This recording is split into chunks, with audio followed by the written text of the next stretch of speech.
Due to the following USA special, Murder, She Wrote, The Law, and Harry McGraw and Diamonds will not be seen tonight. Catch Murder tomorrow at 8 and Harry and Diamonds next week at their regular time.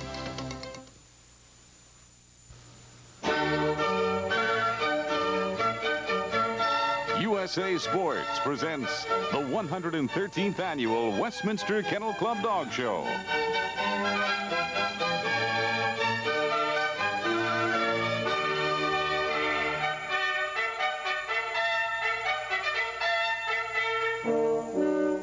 USA's coverage of the Westminster Kennel Club Dog Show is brought to you by Range Rover, the most sensible luxury car in the world, and by Purina Puppy Chow Puppy Food, all the extra nutrition your puppy needs till he's full grown.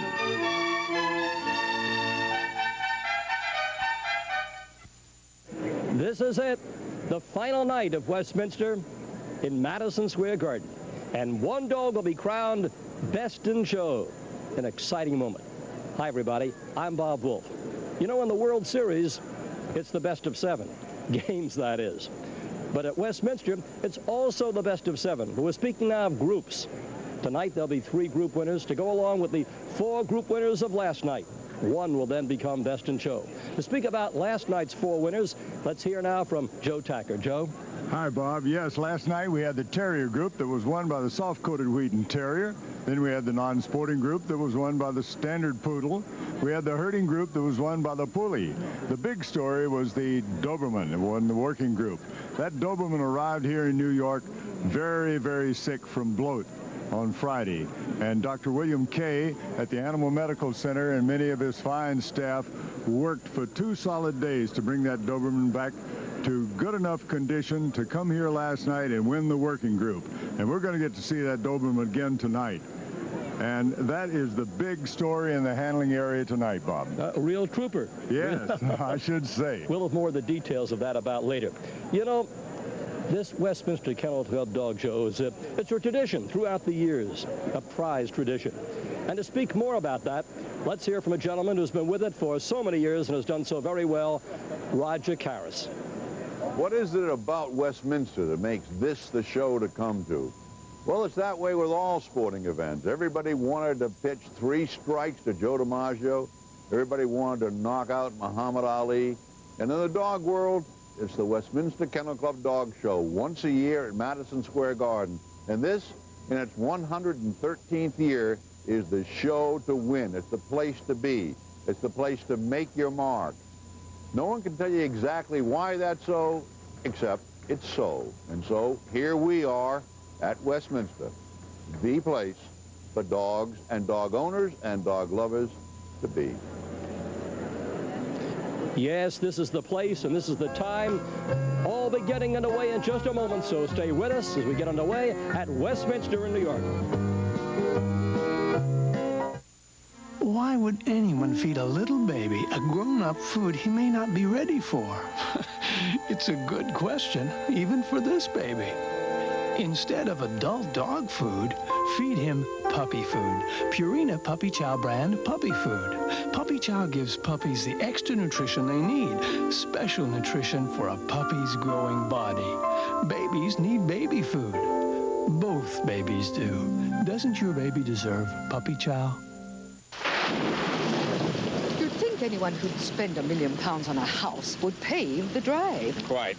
Mind that boulder. Oh, it's fine for them, of course. They have a Range Rover. Oh, do they? Then they have no problem in this muck. I say, we must be going through a foot of water. Ah, a house at last. Range Rover, the most sensible luxury car in the world. Is my tie straight? The unadjusted trial balance, and it's the start. I've been an accountant for 8 years. I've taught at colleges with traditional programs, and now I teach accounting at DeVry. And for the first time, I really feel like I'm preparing students for a career. DeVry brings real-world experience to the classroom with involved teachers like Sherry Elkin. Let me put my experience to work for you. Call now, 1-800-247-7800. DeVry, we're serious about success. Mary Lou Maloney wants to be the prom queen all over again. No. Hello, Mary Lou. Prom Night 2 on USA tomorrow at 9, 8 Central. Mike has a personal problem. Your father's really happy and you just can't stand to see it. Christina's not the only one who can help. Am I being a jerk? Mike grows up a little. Diamonds. An all-new episode on USA next Tuesday at 10. Let's take a look now at the overview of the show, Joe. Yes, tonight, Bob, we'll see the sporting group. Then we will have the Hound Group. And after that, we will have the toy group. And then the finale, Best in Show. But there will not be a repeat winner of the Best in Show because news was made along those lines just today. Joe, tell us about it. Yes, back in the handling area, the owners of the Pomeranian, the winner of Westminster last year, told me that they didn't show the Pom today. And, of course, he couldn't win the breed, and he can't win the group or Best in Show tonight. Everybody's going to be disappointed not to see that lovely Pom. Who won for the first time that a Pom had ever won last year. But there'll be a new winner tonight. You'll be watching all the action when the judge finally says, this is the winner. We'll be back in a moment.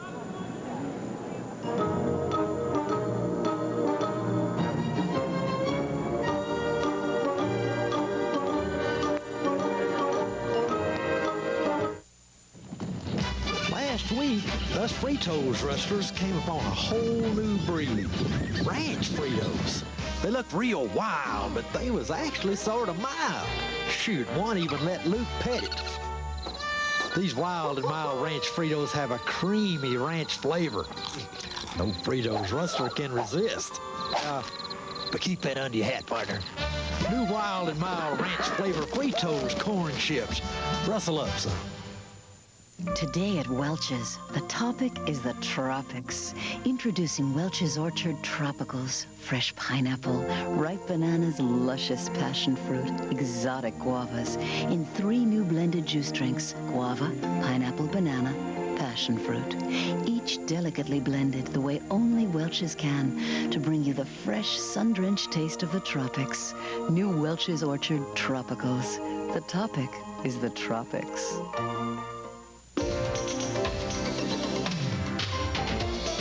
Watching USA, Cable's Entertainment Network.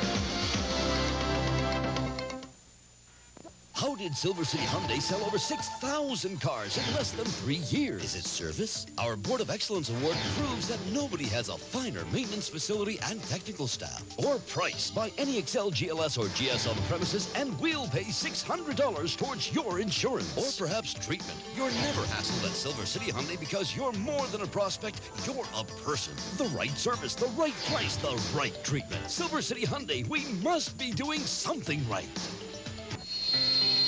It's perfect. It's a perfect kitchen. When I want something, it's right there. Makes me want to invite our friends over. Give them a grand tour. I know quality. And my wife, well, she thought we could never afford it. But Kitchen Sales really took care of us.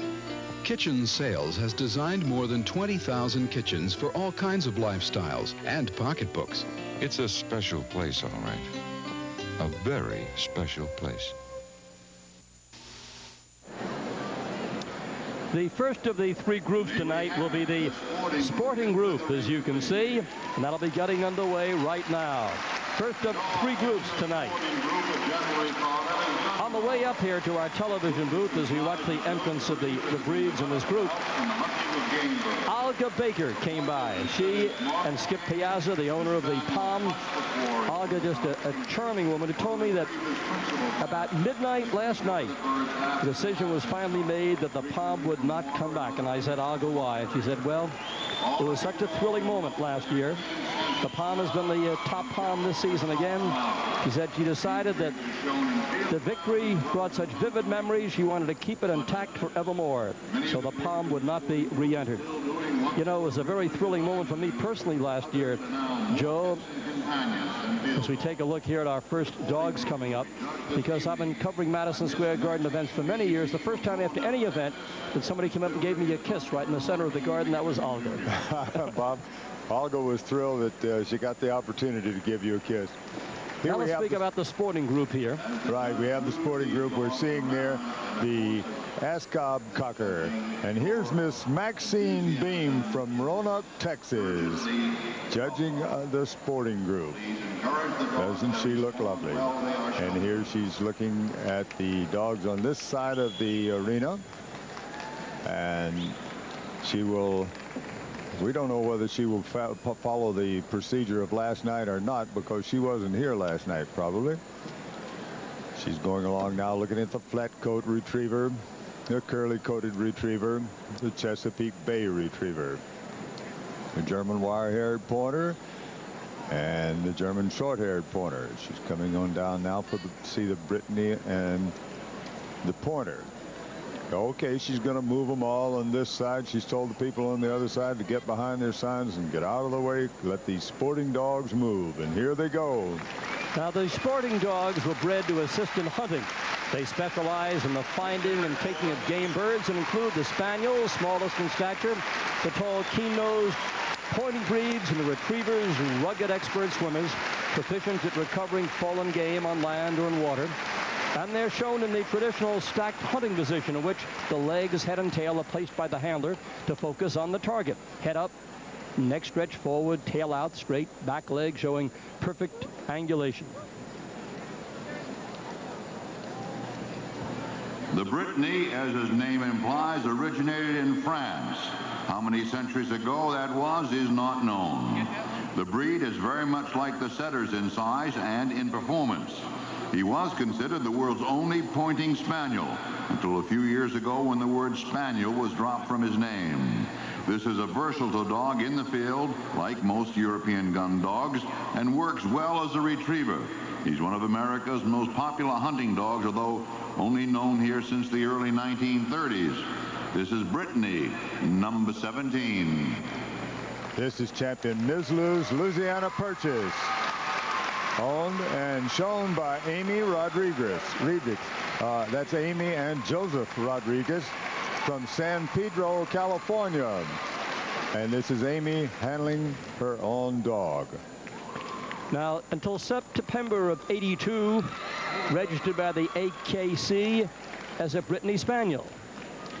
Yes, and the origin is very controversial on this dog. They were first shown in France, however, in 1896. Has a jovial character and makes a very good companion. The pointer is one of the oldest sporting breeds. The first really dependable reference to the breed appeared in England about 1650. It is believed, however, that the breed was in use on the continent long before that. As his name implies, the pointer points with his nose.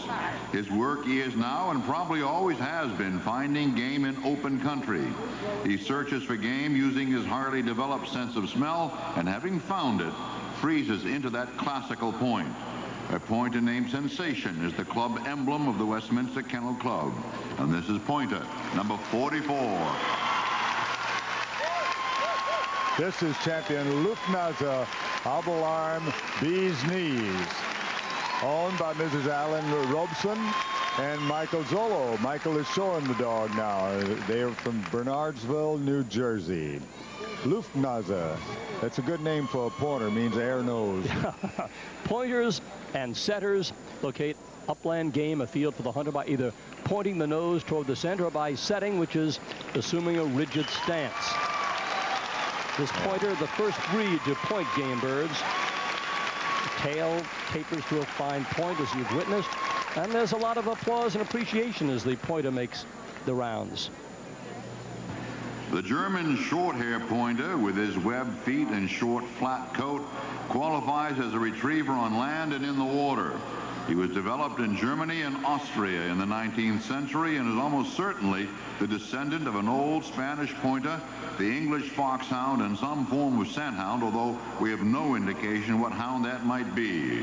When he first appeared on this side of the Atlantic in the 1920s, his popularity was quick in coming. He is easily trained and is an exceptionally fine all-around hunting dog.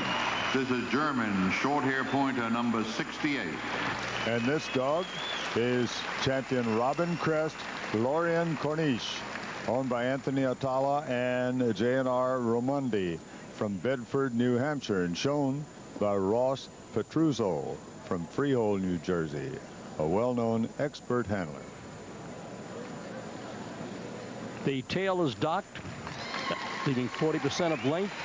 And they tell me, Joe, that the tail hangs down when the dog is quiet, but assumes its present pose when he's moving. The development of the German wirehead pointer began about 1870. He's one of several European retrieving pointers of this general design, but unlike some of the others, has a water-repellent coat. This is a rugged hunter that can work over any kind of terrain without tiring. He has been used with equal success on a variety of game. He's probably descended from the pointer, the foxhound, and just barely possibly the poodle. This is German short-hair pointer, number 85. This is German wire-haired pointer, number 85, champion J&J Show and Tell, and owned by Joseph and Joan Hussar and Gail Gumbos from Buffalo, New York, and expertly shown by Ken Wall of Angola, New York. An all-weather, all-purpose coat, which is needed to negotiate through the underbrush, and even around the eyes. A heavy growth in the brow guards the eyes from injury, and the short beard and the whiskers guard the foreface from laceration. So the coat, this is utilitarian in every way, Joe. Yes. The history of the Chesapeake Bay Retriever can be traced to a finer point in time than for virtually any other breed, 1807. A British ship, tradition has it, was wrecked off the coast of Maryland, and two of the survivors were Newfoundland dogs, probably quite unlike the ones we know today. The shoremen bred the survivors to retrievers that have been used in and around the Chesapeake for years. We know practically nothing about that retriever. That was the foundation stock of the Chesapeake Bay Retriever. So goes the story. This is Chesapeake Bay Retriever, number 107. This is Chestnut Hills Stone Ease Brew, owned by Stephanie and Peter Jones from Rosamond, California, and shown by Don Cornelius of Paris, California. A Native American breed developed on the shores of Maryland. Here again, the texture of the coat very important to help resist the water. The curly-coated retriever. Toward the middle of the 19th century, water spaniel, some earlier form of retriever, a setter, and a small version of the Newfoundland dog known as St. John's dog, and just possibly some poodle genes were mixed to achieve what we now know as the curly-coated retriever. They arrived here from England in 1907. It is still not well known here, although the dogs are exceptionally powerful in the water and are outstanding sportsmen. This is one of the oldest breeds classified as a retriever, although less than 150 years old. This is curly-coated retriever, number 127. This is champion Jalas O.J. Simpson, the CD. That's the companion dog at the end of the name, owned by Marcia Ballas of Tampa, Florida, and expertly shown by Greg Myers of Tampa. I wonder if O.J. had to be consulted about that name. I don't think O.J.'s got a curly coat, though, do you? I wouldn't think so, no. You know, speaking about coats, some of these dogs have a particular oil developed which helps their protection from cold.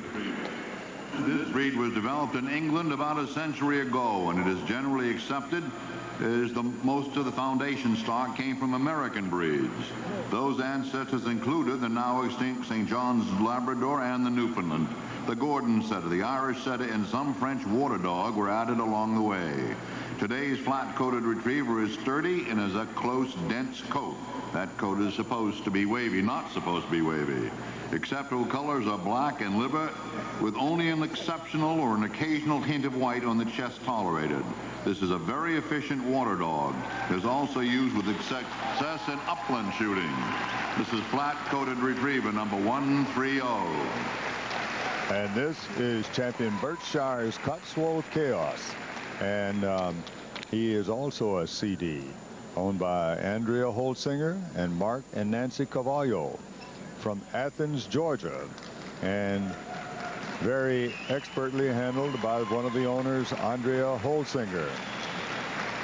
As most of the dog fanciers know, the dogs are judged against the standard of The perfection. Golden Retriever was developed from the flat-coated Retriever and the Tweed Spaniel. A single breeding produced 4 puppies that were to leave their paw prints all over canine history. They were the foundation stock for one of the most beloved dogs in the world. The Golden's drive and pace, his keen sense of smell and soft mouth, his high style, all reflect his generations as a sporting dog. Still widely used in the field, the breed has become one of the most popular companion dogs of all time. The Golden performs well in obedience work, and every year, more and more trained to lead the blind. This is Golden Retriever number 166. This is champion Sienna Gold Lord Love a Duck, owned by Nancy Baybutt and Linda Folda of Concord, New Hampshire. And you hear the crowd really breaking up over this one. It's trained. Oh my gosh, look at that. Shown by William Trainer of Oxford, Massachusetts, a man who has won Best in Show here many, many times, and maybe more than anybody else. You can hear the crowd in the background, and they all increase in that noise as the evening goes on, particularly when we arrive at the Best in Show point. But as Joe Tacker said yesterday, although it's difficult to imagine, the judge is not influenced by applause. The Labrador Retriever is not a product of Labrador, but rather of Newfoundland. It's generally believed his early assignment was to help fishermen pull in their nets.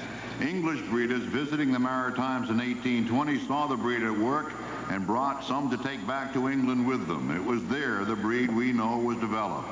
Today, the Labrador is one of the most popular retrieving dogs in the world and one of the most beloved companion animals. Like the Golden, the Labrador is now one of the main breeds used for leading the blind. This is Labrador Retriever number 217. This is champion Salin's Captain Kelly O'Kidd, and he is also a CD, owned by M&K Kirchner, a whole bunch of people from Oakdale, California, and shown by one of the owners, Karen Kirchner of Santa Clara. The Taylors own this dog and the Duke Arms. Among the distinctive features, the tail, which is thick toward the base, tapering toward the tip, described sometimes as the otter tail.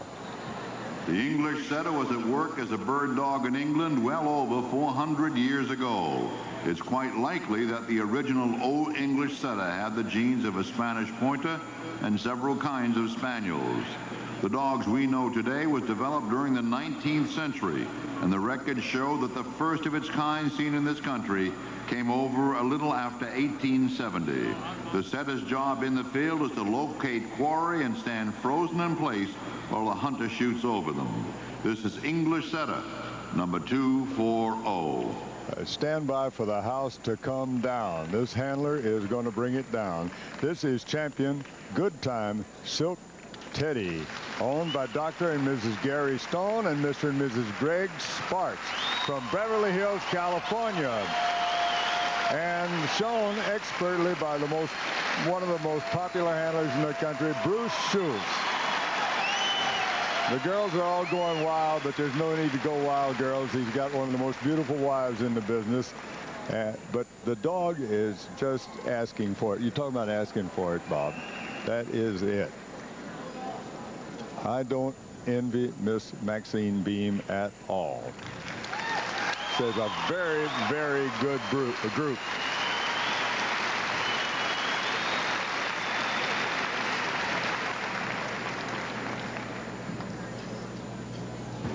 The Gordon setter is a product of Scotland, named after the Duke of Gordon. The breed was developed in the late 1700s. The world's first recorded dog show took place in Newcastle in 1859, not all that long before the first Westminster show, and a Gordon was chosen best setter in the show. The breed was registered here in 1883, making it one of the earliest breeds established in the United States. And just to make it one of the most historically interesting breeds we still know, the first Gordons, according to tradition, were imported by a dog fancier named Daniel Webster. This is Gordon setter number 249. And this is champion Buteo's Great Miami, owned by Gerald R. Curtis of Middletown, Ohio, and shown by Kathy Prickett. of Lapeer, Michigan. 34 different breeds have won Westminster Best in Show. Altogether, there are 141 breeds and varieties.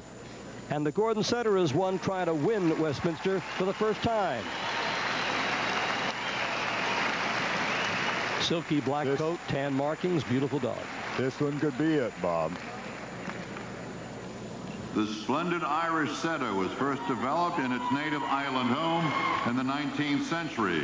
The breed was probably built up from English setter, some spaniel that we no longer know, and some pointer stock. He was brought to this country as a gun dog, but his happy nature and good looks soon made him popular in the show ring and as a companion animal of enormously high style. The rich mahogany coat that is so distinctive was originally red and white. This is Irish setter number 292. This is another one that's going to bring the house down. This is champion Ramblin' Red Kildovan, owned by Nat and Gloria Reese of Los Angeles, California, and shown by another expert and popular handler, Corky Broom from El Monte, California.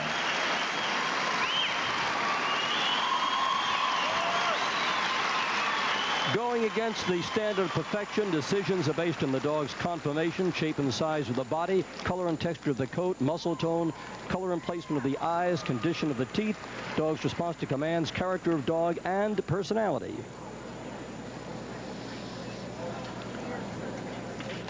There he goes, and the house will come down again. This is a rollicking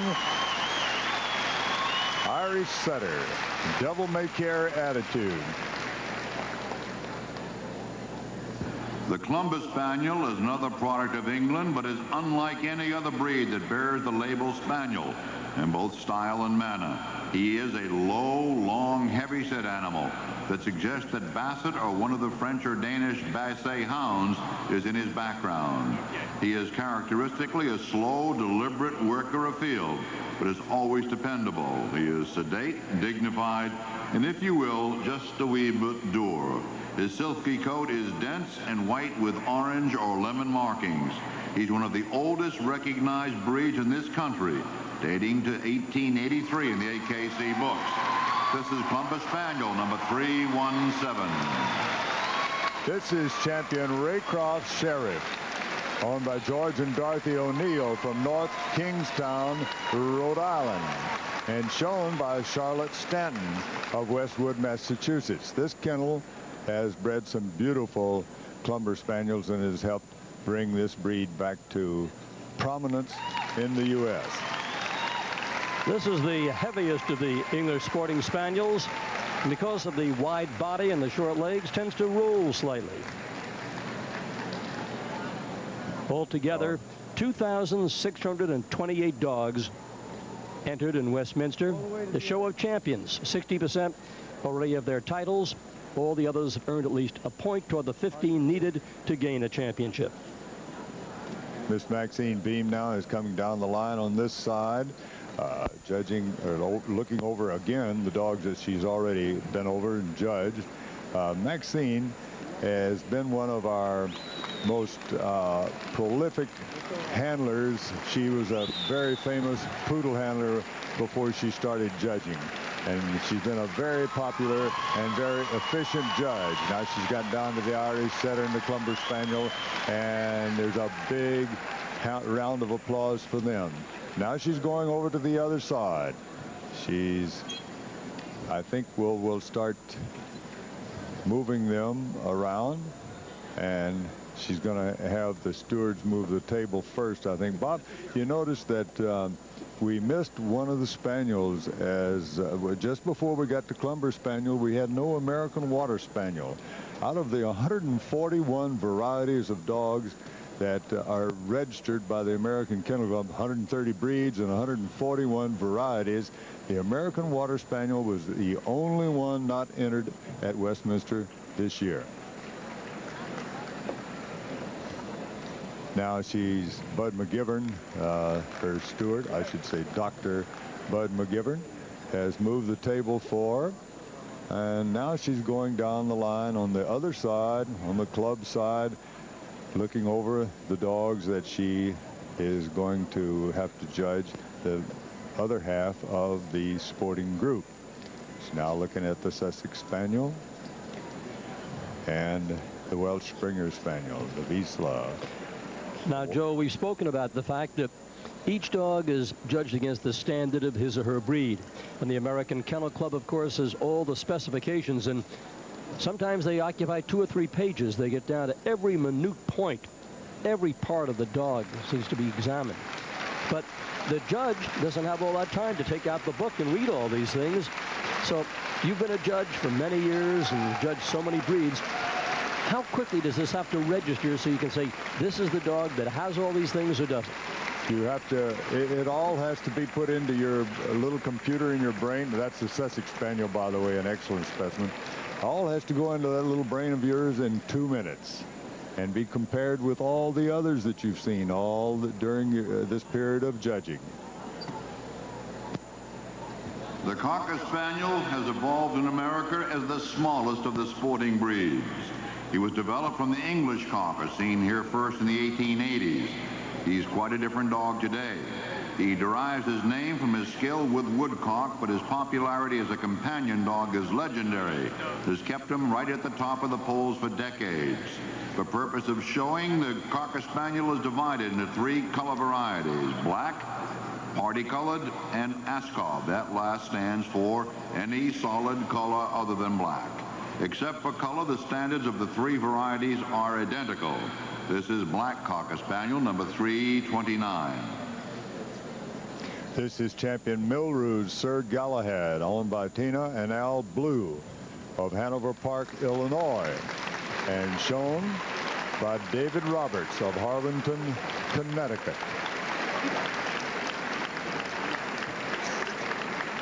Okay. This breed was developed, as Roger said, from the English Cocker, and the English Cocker was recognized in England in 1883 and brought into the U.S. in 1880. Field trials were begun in the U.S. in 1924, recognized as a separate breed in 1946. Ascov, any solid color other than black. This Kepler's Jiminy Cricket. Kepler's Jiminy Cricket, owned by Robert Ann Clement and D.C. Boutillier from Newton Square, Pennsylvania, and handled by Greg Anderson of San Diego, California. Now, what are some of the features that the judge is looking for? Head, body, tail, etc. Well, Bob, it's the same in all the breeds. The ears must be the correct length, the shape of the head, the shape of the eyes, the color of the eyes, the color of the nose, and the shape of the nose, the top line, the underline, the coat.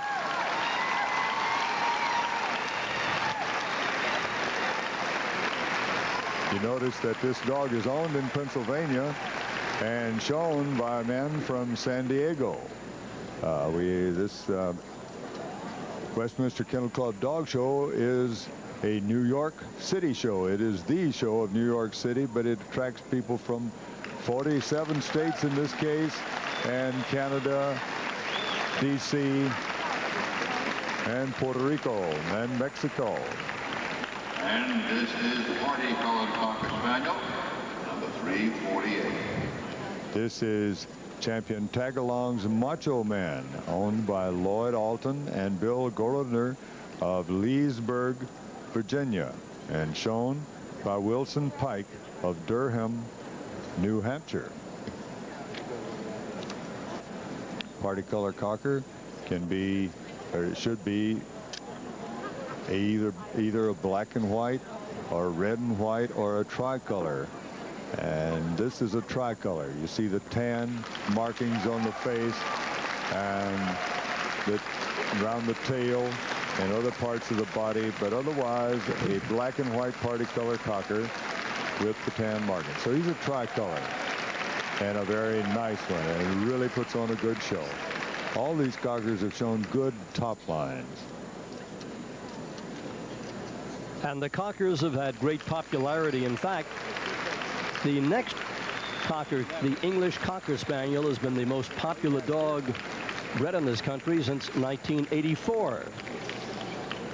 The English Cocker is the descendant of the original English Spaniel, reported in journals in the late 1300s.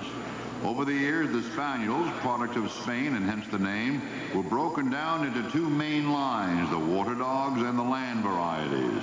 Clearly, the Spaniel, ancestral to this breed, was of the land group. As the American version of the Cocker Spaniel gained in popularity, it became necessary to define the English Cocker as a group apart, and that was done in 1946. The English Cocker is somewhat larger and heavier boned and has a distinctly different head. The English Cockers are not shown in different color varieties. This is English Cocker Spaniel, number 371. This is champion La Granza Touching Wood, owned by Joanne Davis, Suzanne Fiore, and Mr. Mine from Mount Clemens, Michigan, and shown by Karen Prickett of South Lyon, Michigan. And Joe, did you have a correction on that, the popularity note? Yeah, Bob. It was the American Cocker that really had the popularity. Now, you can say that the American Cocker descended from the English Cocker, so some of his sons were made the most popular. The English Springer Spaniel. The name Springer comes from the work this dog does in the field. It flushes or springs game, the true Spaniel field characteristic. The English Springer is another of the English Land Spaniel group and is in fact the largest breed of the lot.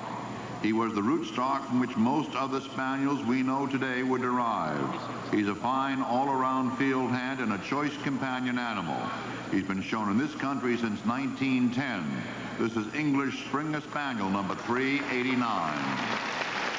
This is champion Megan's Buster Brown, owned by Patricia Ann LaRose of Enfield, Connecticut, and shown by Pam Tillotson of Newburgh, New York. It's interesting, in the official standards under temperament, and I quote, he should permit himself to be examined by the judge without resentment or cringing. So that's under the temperament category.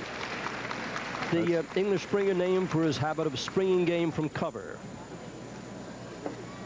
This very rare spaniel, the field spaniel, was once classified as a form of cocker, but was eventually set apart as a separate breed.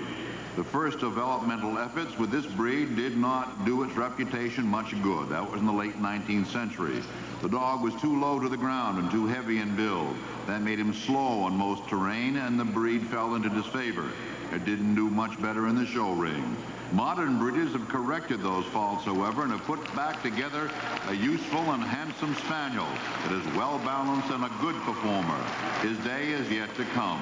This is Field Spaniel, number 408. And this is champion Lydmore Leslie, owned by George T. and Dorothy R. O'Neill from North Kingstown, Rhode Island, and shown by Judy Harrington of Manson, Massachusetts. And Roger, I think that this spaniel will, as you say, if the people keep on in this vein, they will have a very, very popular breed before long. Joe, I read that this was formerly a low and heavy spaniel, and it's now more of a leggy spaniel. The Irish Water Spaniel is one of the oldest water spaniel breeds. He was imported from Ireland 10 years before the American Civil War and was one of the first breeds recognized in this country. He's the tallest of all the spaniels. Because of his strength in the water, he's often used as a waterfowl retriever. His somewhat clownish appearance should not foster a mistaken impression. This is a first-class field dog and is very serious about his profession. This is Irish Water Spaniel, number 415.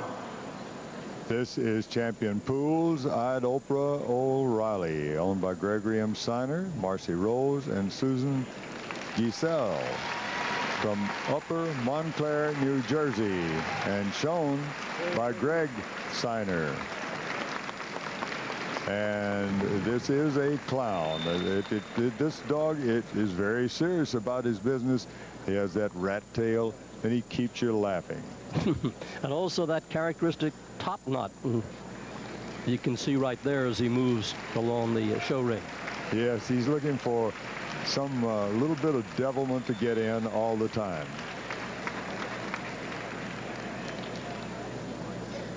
The Sussex Spaniel gets its name from the county of Sussex in England, where it was almost certainly originated.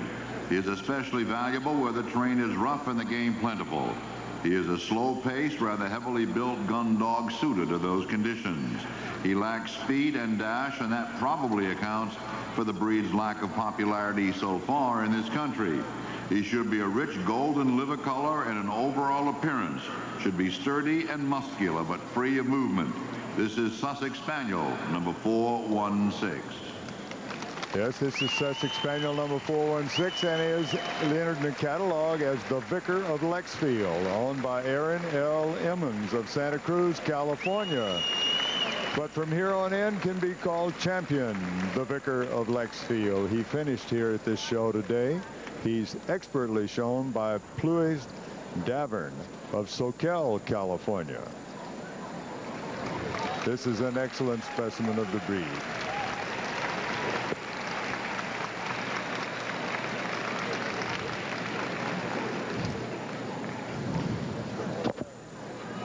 The Welsh Springer Spaniel is relatively rare in this country, but traces back to Wales and the west of England for centuries. He's probably one of the very oldest of all recognizable Spaniel breeds. In fact, and was described at least as far back as 1570. He was red and white in the 16th century, just as he is today. His popularity as a show dog dates to about the turn of the century. He's always been thought of as a splendid showman, as well as a good, reliable field dog in almost any climate. This is Welsh Springer Spaniel, number 422. This is Champion Bougwen's Allegro Brillante, owned by Patricia and Bob Ramsey of North Hollywood, California, and shown by Judy Umek of Palm Springs, California. Joe, you mentioned all these places throughout the country, and one might wonder just how diverse the different spots are. Dogs come from 47 states. The Vizsla is far and away Hungary's most famous hunting dog. His background is almost certainly hound and some Transylvanian pointing dogs. He's a typical mixed-purpose European gun dog, expected to hunt and track hare, point and retrieve upland game birds, and retrieve waterfowl. He was not really known in this country until after World War II, except by specialists in the group. He is now widely known and highly respected. This is Vizsla, number 434. This is Champion Cariad Surfstone Zutka, owned by Donna Corum, Paul Gonarski, and Ann Wilson of Lakeland, Florida. I think they all came. They're all clapping. This is shown by Bill Pace, and he's from Wake Forest, North Carolina. It's a very popular dog tonight, and watch the crowd as he goes around. He will get a big round of applause. A flashy dog. The fun of the show is that whether they're here in person or watching on TV, somebody always has a favorite breed that they're rooting for. The Weimaraner was developed in Germany late in the last century. Originally, it was used in large game like wolves and bears, or at least was down from breeds that had done that kind of work.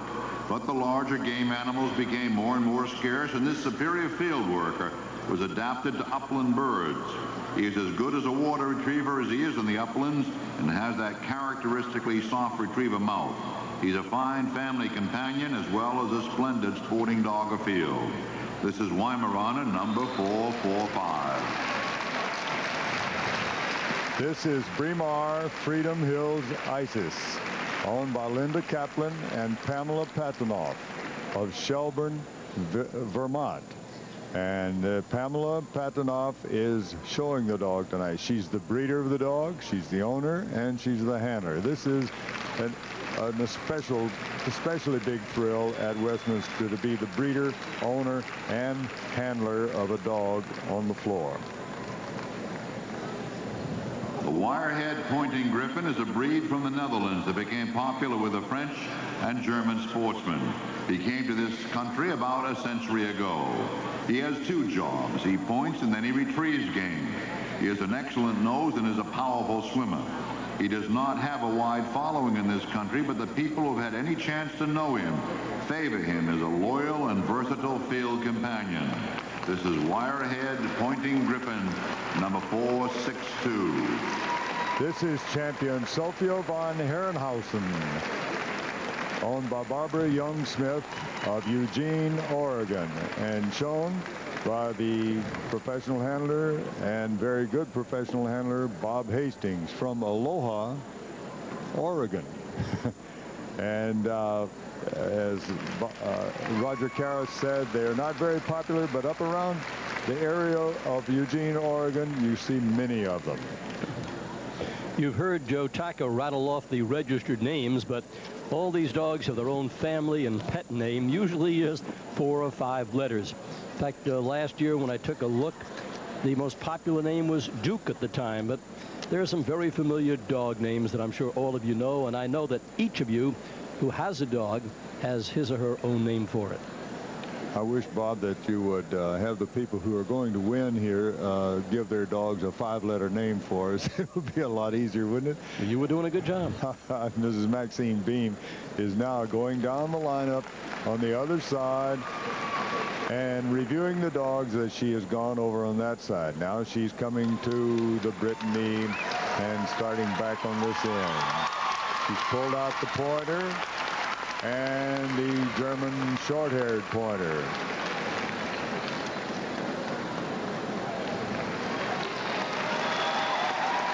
These are very anxious moments when this walk is made, as a look can mean everything, a pointing can mean everything. All right, the girls see, everybody sees that Bruce Schultz is coming out, and Corky Broom with the Irish setter. The Clumber Spaniel is coming out, and the Ascot Cocker, the English Cocker, the Vizsla.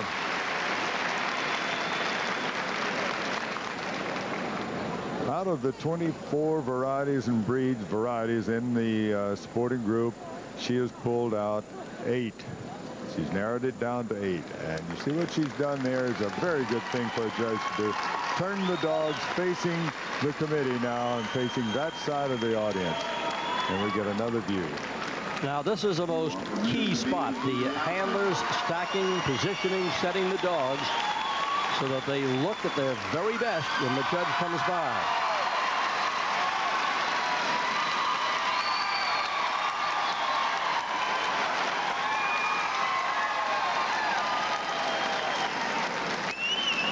Do you think, Joe, by this time the judge has made her mind up and this is just one final check, or there's still the debate as to which it will be at this point? I don't think she has, Bob. She's got some good dogs out there, some excellent dogs. She probably has 4 or 5 there that she's trying to make up her mind which one is going to be number 1. Or she may have number 1 picked out, and now she's trying for 3 and 4. You never know. And whereas our system of judging in the U.S. is strictly the judge's opinion, and they don't have to say now or later. They don't even have to tell Walter Fletcher what they thought. Walter will find out one way or the other. But, okay, here goes the pointer.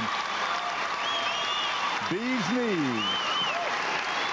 Mike Zolo made such a good impression here last year. And there goes the German short-haired pointer. Walter Fletcher, incidentally, is the venerable writer for the New York Times that Joe was alluding to. There's the English setter. Now the Irish setter. And now the Clumber Spaniel. And now the Ascot Cocker Spaniel. The English Cocker. And now the Vizsla.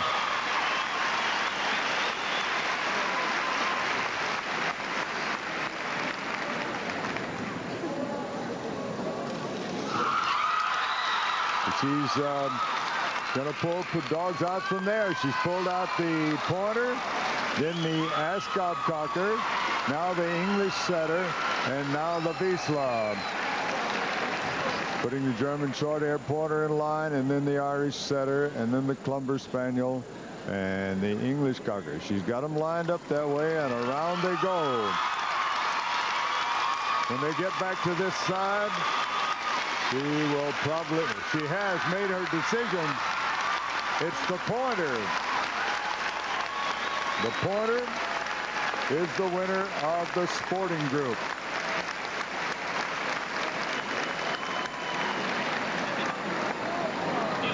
The pointer, the emblem of the club of Westminster. The Ascot Cocker is second. The English Setter is third. And the Wiesla is fourth. The sporting group. In first place, Group 1, winner of the group, the Pointer. So it's the Pointer, number 1. Second, the Ascot Spaniel, the Cocker. Ascot Cocker, right. Third, the English Setter.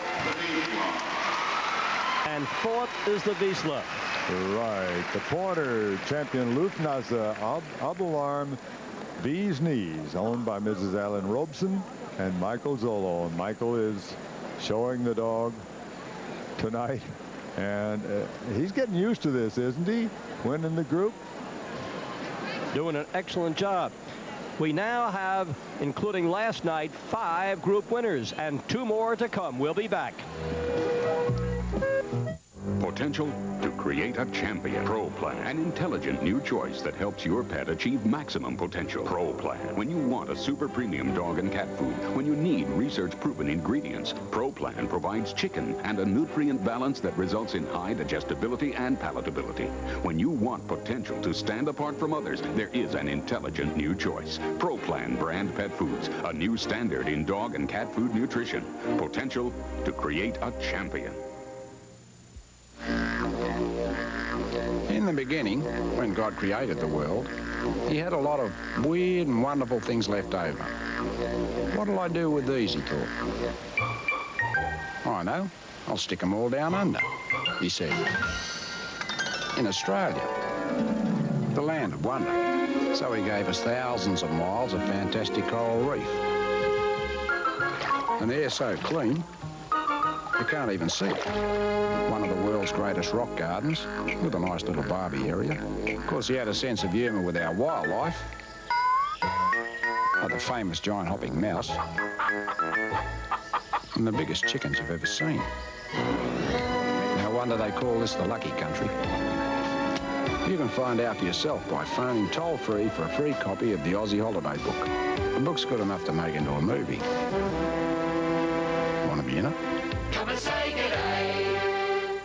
It's the ultimate face-off. The champions of the WWF go nose-to-nose, head-to-head, but they don't see eye-to-eye in the most dastardly debate ever. Who's debating who? We can't say. Find out by watching this WWF primetime special, Face to Face on USA. Monday at 8, 7 Central. Face it.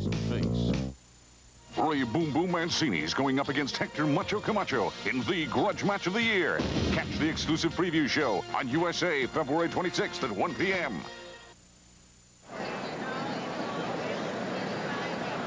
The first of our 3 group winners tonight is the Pointer.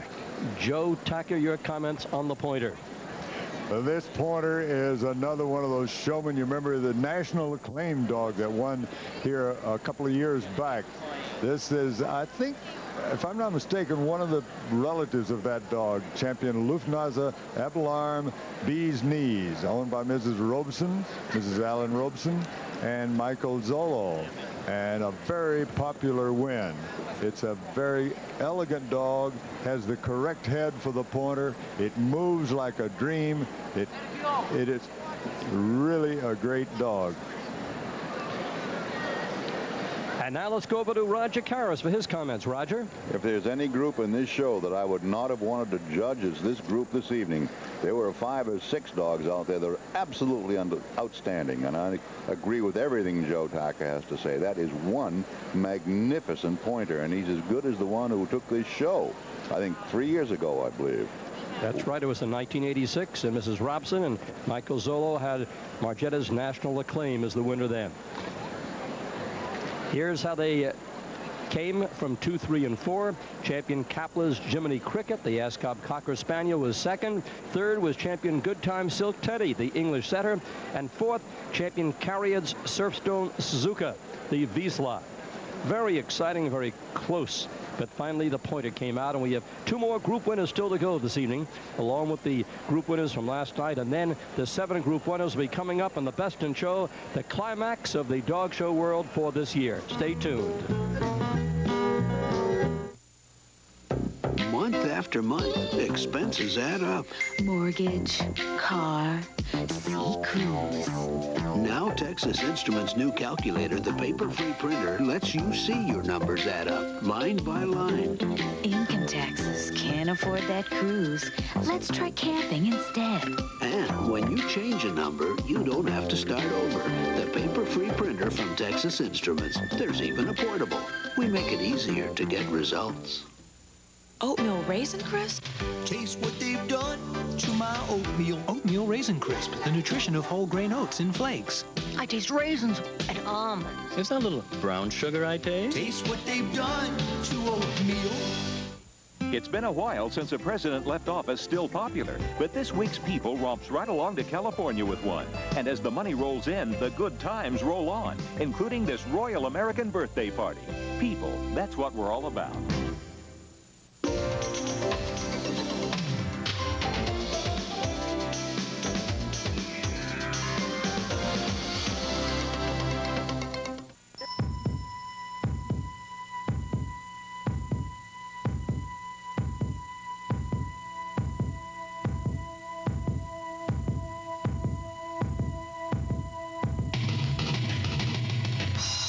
With Chevy's low 4.9% financing and cashback offer, they go very fast. Buy a Chevy today. Start where more people end up. Chevy of New England. If you select prime cured lumber, shape it precisely, carve it intricately, join it perfectly, and finish it in 18 painstaking steps, you'll have beautiful Thomasville furniture. And that's what you'll see in every style at the Thomasville Gallery. Beautiful furniture, beautifully made. Winter sale happening now with savings on all Thomasville Gallery furniture. Monday through Friday 9 to 9, Saturday 9 to 5. One of the advantages of going to a goods bench show like here at Westminster is you get to meet breeds of dogs you might personally not know very well at all. Take the Greyhound, for instance, among the sweetest and most accommodating of all breeds of dogs. Terrific with kids, terrific in any family situation. Unfortunately, these dogs, not these two, but Greyhounds are also used on the track. When they stop winning, usually between the ages of 3 and 5, 50,000 a year are killed, are euthanized. But not these guys. They're going home to soft cushions and good runs and good food and a long life. They're a very long live dog, between 16 and 17 years. So come to a good bench show, come to Westminster and meet the dogs you just may not know all that well. And now we'll be back with our next group in just a moment here at Westminster at Madison Square Garden in New York. Now there's a long-distance package for people who love to keep in touch. Heavy, isn't it? Announcing AT&T's new Reach Out America. Look inside. You'll find it's packed with savings opportunities around the clock, 24 hours a day. That's because for just $9 a month, you get a full hour of calls all across the U.S. on weekends and nights. So you can call Alaska for a full hour or all the way to Hawaii. And the hour is always one low price. But don't order yet. We've packed in a lot more. Weekdays, you get 5% off your AT&T long-distance calls, and you get 15% off your evening calls. To get your package, call 1-800-341-8600 and get Reach Out America, the AT&T package that offers savings opportunities 24 hours a day.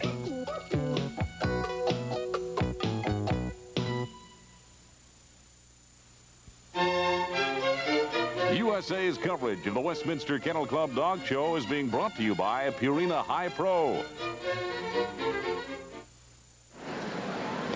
Coming up now is the Hound Group. And Joe Tacker, you might give us a few comments on the Hounds. Well, Bob, the sporting hounds, man's indispensable partner in the pursuit of game.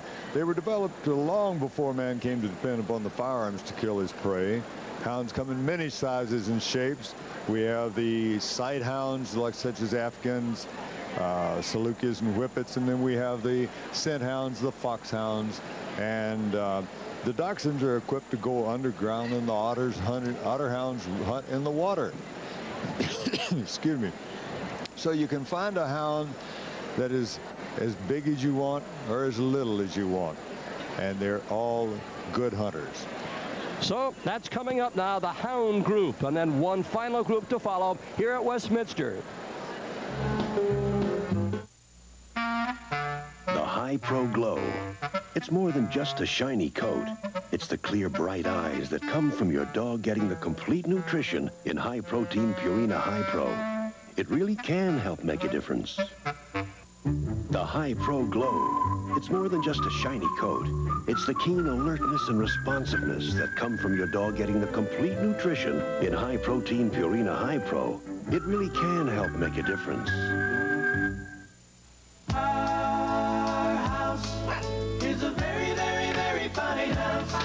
In over half the homes in America, people rely on Kenmore appliances. No other brand can out-sparkle, out-fluff,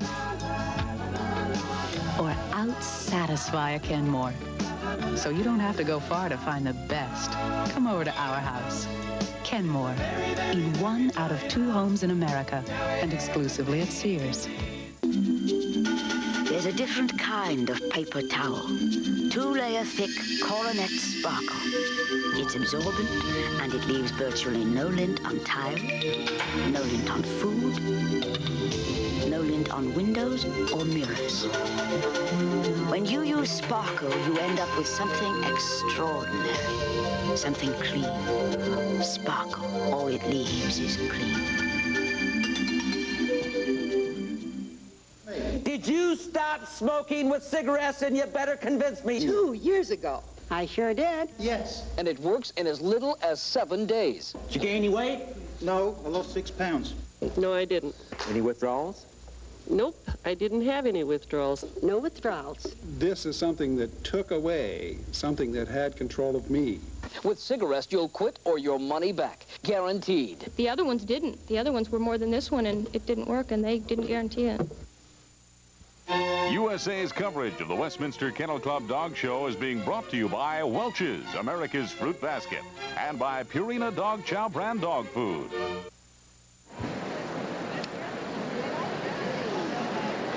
The Hound Group coming up now. Nothing mysterious about this group. It does get a little eerie as you watch the dogs with their ears. 2 kinds of hounds, the scent hounds and the gaze hounds. Scent hounds hunt with their noses, sniffing for the scent of the prey. And most scent hounds have long, floppy ears, which some believe act as fans to wave the scent toward the dog's nose. And gaze hounds, of course, hunt by sight.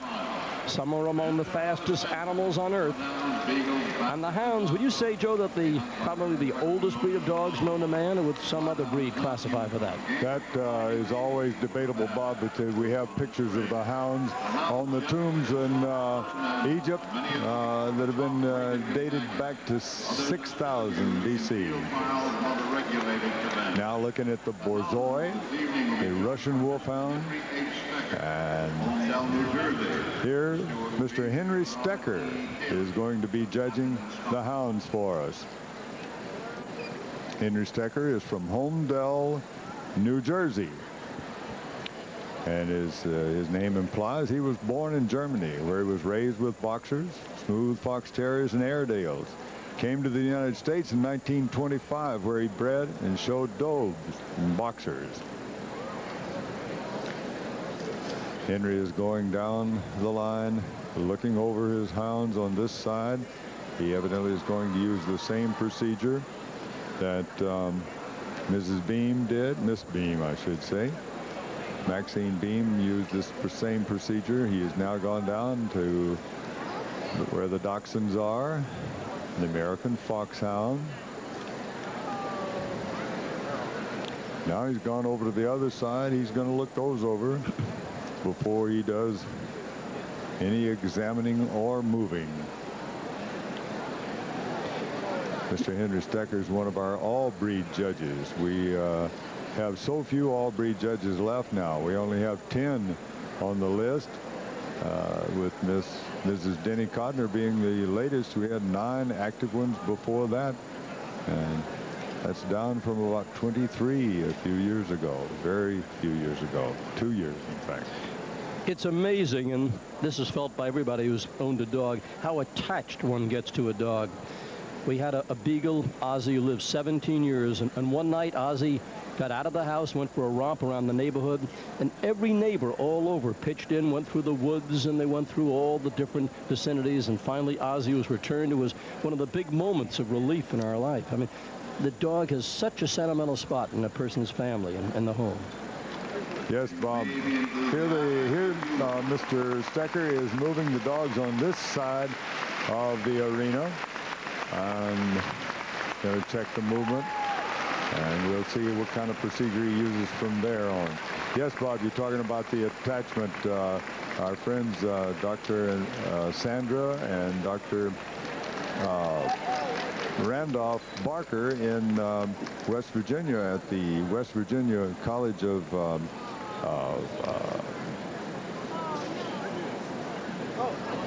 Master Studies. They did a big study on the attachment of the family ties of dogs, and sometimes they are closer to us than other members of the human family. And now Mr. Stecker is moving the dogs on the other side of the arena, and we still don't know quite what procedure he's going to use, but he's seen all the hounds move now.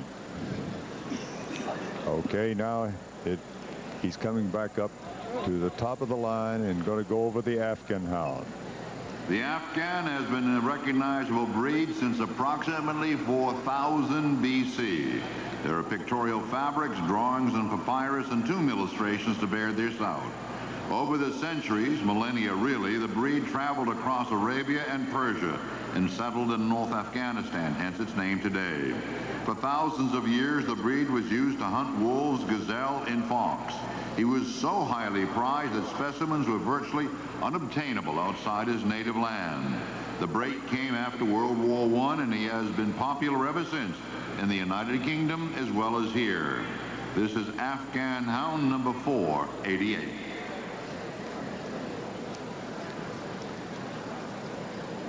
This is Champion Pahlavi Dancing Shoes, owned by Karen Wagner and Steve and Vicky Babylon from York, Pennsylvania, and handled by Karen Wagner from York, Pennsylvania. Also, she's one of the owners of the dog, and we are seeing a very thorough examination of this dog. You've seen some fast judging. Mr. Stecker is evidently going to be quite a bit more thorough.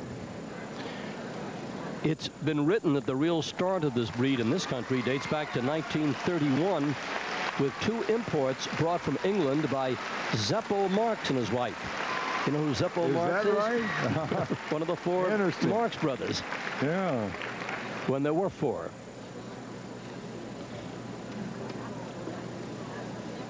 Notice the ring tail, a very distinctive feature of this dog, and the chin whiskers and the top knot. A beautiful moving dog, and Mr. Tacker is moving the dog for the second time.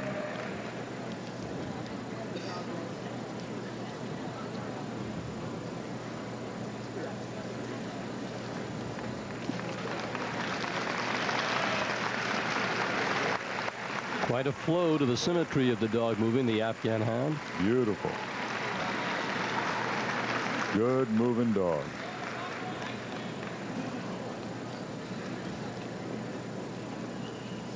The pretty little dog known as the Basenji is also called the barkless dog, but that's not accurate, for the dog is not silent.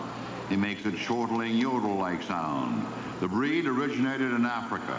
We know he was a hunting dog in Egypt and in the Congo, virtually on opposite sides of that vast continent. We do not know, and probably never will, which way the flow went. He's certainly a very old breed. His ancestry is unknown, and his inclusion among the hounds is somewhat gratuitous. He was unknown in England until 1937, and 4 years later he came to this country. He is fastidiously clean and washes himself rather like a cat does. This is Basenji, number 506. This is Champion Windsbrought by George of Anubis, owned by Phyllis LeBoy and Robert House of Salem, Connecticut, and shown by Nina Work of Lima, Ohio. Now notice the gait, sort of a thoroughbred horse trotting full out. We pointed out the tail and the fact that this is a barkless dog. And when he wants to play, one front paw is brought behind his ear and then down over his nose, repeated and repeated until he's drawn the desired attention. They tell me this dog can even climb trees like a cat. Have you ever seen that? They do. I have seen pictures of these dogs going up a tree like a cat. The Basset is a slow-paced, efficient field worker with an amazing nose. He's persistent on the trail and has been used mostly on rabbits, although he's said to be excellent on pheasant. His origin was in Belgium or France, where Basset or Basset means simply low to the ground. He's been popular there as a companion dog as well as a field hand. He doesn't look as if he could move with very much grace and agility, while in fact he is agile, but perhaps not terribly graceful. The baleful expression, the wonderful personality of this breed make it a sought-after family dog. He is as persistent in getting his own way in the home as he is getting his quarry on the trail. This is Basset Hound, number 525. And this one's not named for the pitter-patter of little feet, but his name is Champion Pitter-Patter's Replica, owned by Stephanie L. Itzo of Commerce City, Colorado, and shown by Stephanie. They say that the accuracy of his nose makes him second only to the Bloodhound. Of course, when you think of the Basset Hound, it's a happy dog, but you always look at the Basset's expression, don't you, Joe? You sure do, Bob, and you trained me very well last year. You told me about how this dog uses his ears to gather the scent as he goes along. We can't let him do that in the show ring, but on the trail, that's exactly what he uses it for. I found out with many letters from many people after that that's the way it is. The Beagle comes in two varieties, those under 13 inches and those over 13 inches, but not more than 15 inches. Otherwise, the standards are the same. The Beagle is one of the most popular hounds in America, and although an outstanding scent hound in the field, he's also a first-rate companion, particularly good with children. He has rated very high in the popularity charts for many years. Beagles are worked alone or in packs with rabbit and hare being their main quarry. Beagle field trials are extremely popular here and in Canada. This breed is characteristically pleasant and loyal. This is 13-inch Beagle, number 539. And this is Champion Green Mountains Irish Mist, owned by Anthony Atala of Windham, New Hampshire, and shown by Phyllis Wright of Lunenburg, Massachusetts. 13-inch Beagle. And the Beagle is drawing applause, not exceeding 13 inches, and then we'll see the one not exceeding 15 inches. We've spoken very briefly about the fact that so much has been developed in research to help the dogs with their diet, with their medicine. And when we had our Beagle, it's kept alive actually the last 3 or 4 years just by a special kidney diet, which is something that the dogs are able to take and prolong their life. So a lot of research has been done which has helped dogs. That's true, Bob. The Morris Animal Foundation of Denver, Colorado has funded many research projects on the diet, especially for kidneys. Beagle, number 562. Now here we are with Champion Hewley Eastern, owned by Ed Jenner of Burlington, Wisconsin. And this is shown by Luke Ballou of Chicago. This beagle is exactly like the one that went just before him, but he is somewhere between 13 and 15 inches tall. Cannot exceed 15 inches. Interesting to read all the books, all the genealogy, the background of all these dogs and the breeding and the way they were crossed. And one of the notes was that the beagle was given his name during Queen Elizabeth's reign. Also pointed out, would you say, Joe, the general appearance of a miniature foxhound, would that be accurate? Exactly, Bob. That's sometimes you can get these dogs in the hound group, and you'll see the foxhounds and the harriers and the beagles, and if they're marked exactly alike, why, they look like the 13-inch foxhound, the 15-inch foxhound, the 19-inch foxhound, the 21-inch foxhound, and the 23-inch foxhound. That's happened before. This is a lemon and white coloring, and for years it was very difficult to finish a lemon and white because they want those typical markings like with the 13-inch head. And that wagging tail. As his name implies, the black and tan is a raccoon hunting dog of those two colors. He is fine for rough field work and shows the foxhound and bloodhound. They contributed their genes to his foundation stock. He's a very popular dog in the American South and is becoming known to the rest of the country as the friendly family dog he can be. There are a number of coon hunting breeds known to the American South, but not very often in other states. The black and tan is the only one of them to have American Kennel Club recognition. This is Black and Tan Coonhound, number 567. This is champion Silver Ridge Hurricane Lacey, owned by Lisa Johns and Vicki Reddick of Reddick, Florida, and shown by Brad Butner of Atlanta, Georgia. The American Kennel Club, however, is registering the rest of the coonhounds for the American Coonhound Association. So maybe one of these days we'll have more coonhounds registered and shown in American Kennel Club shows. Powerful dog. And this is a scent hound. We've spoken about the scent hound and the gaze hound. Exactly, Bob. He should impress with his ability to cover ground with powerful rhythmic strides. And Mr. Stecker is taking another look at him as he goes around.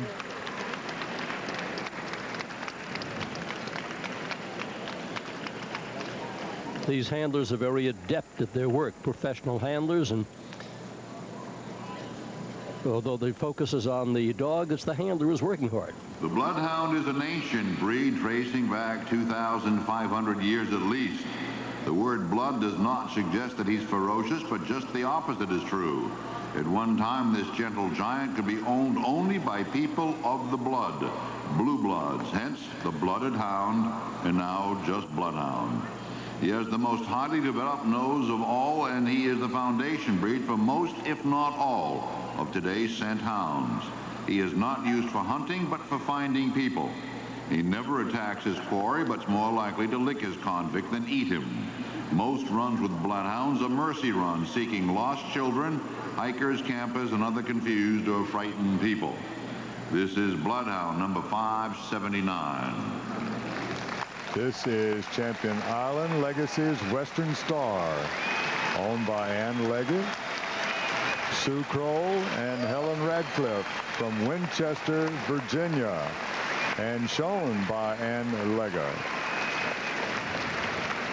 Even before I had a dog, Joe, I knew the name Bloodhound because I used to enjoy detective mysteries. Yeah. When you thought of detectives, there was a bloodhound being used for trailing and detective work, isn't that right? Right. They're very, very useful for that. You notice the skin on this dog is very loose.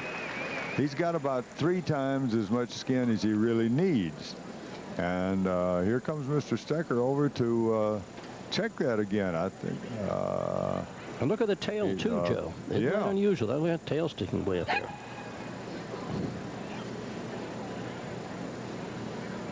The Borzoi was once known as the Russian Wolfhound, but that was a half a century ago. He is a sight hound, a courser of immense strength and stamina. He was developed in Russia in the 17th century when noblemen crossed Arabian greyhounds with a Russian dog that resembles the collie. They kept their artful accomplishment to themselves for 2 centuries, and none got outside of Russia, or at least very, very few. They were used on wolves, essentially, and although they may look like a model in a vodka commercial, they're very hard-working field dogs and some of the toughest hunting known. This is Borzoi, number 606. This is champion Kayai's Caribe, owned by Catherine and James Wright of Washington, Pennsylvania, and shown by Catherine tonight.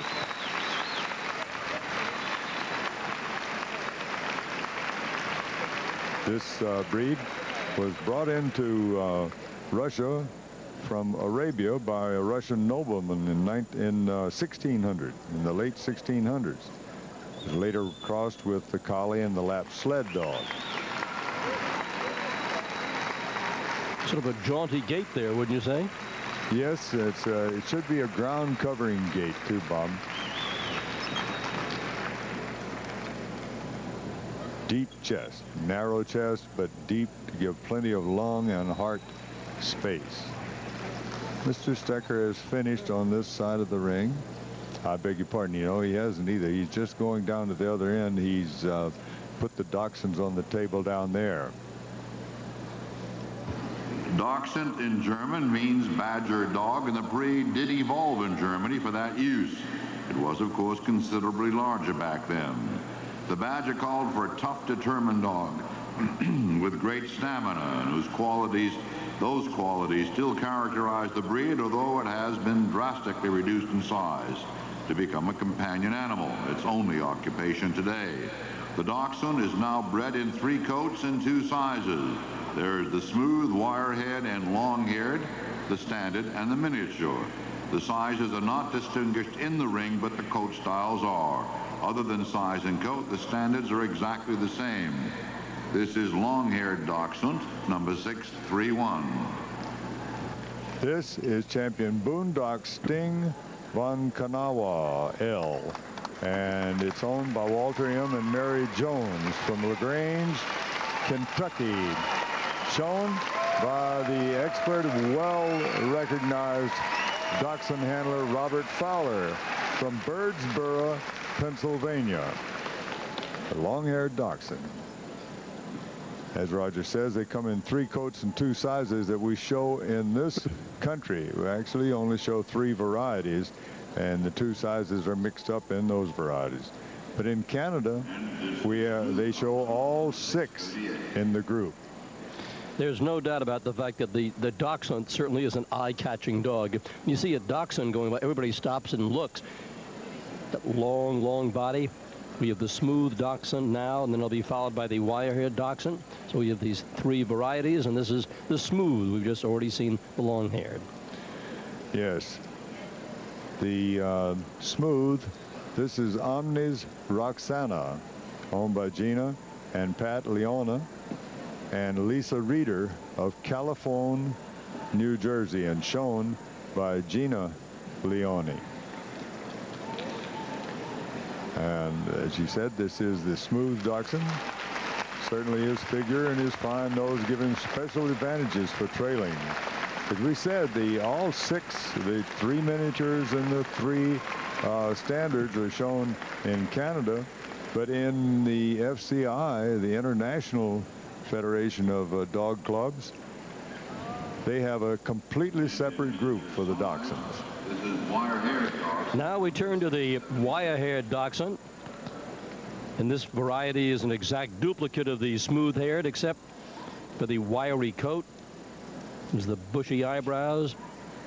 And there's a beard there, too, isn't there, Joe? Yes. There's something like the schnauzers that we have seen. And this is champion the Parsonages Casper, owned by Helen Hollingsworth of Roxbury, Connecticut, and shown by Pam Tillotson of Newburgh, New York. Here goes the Tacker, the wire-haired Tacker. Sort of vibrates as it walks along, doesn't it? Yeah, it really does. It's got a very saucy gait, right?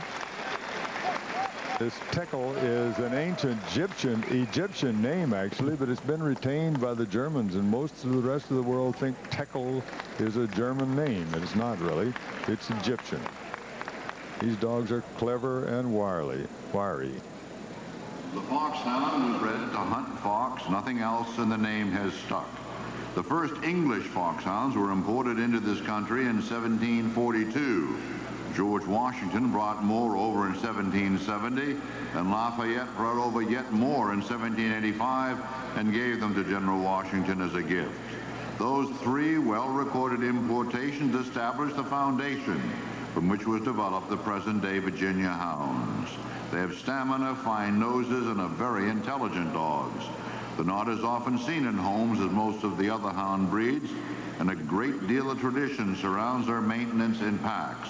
This is American Foxhound, number 684. This is Champion Majita's Earl of Lions, owned by Lana Tsan and Mr. Lanier of Pacifica, California, and shown by the expert handler Bill Shelton from Pomona, California.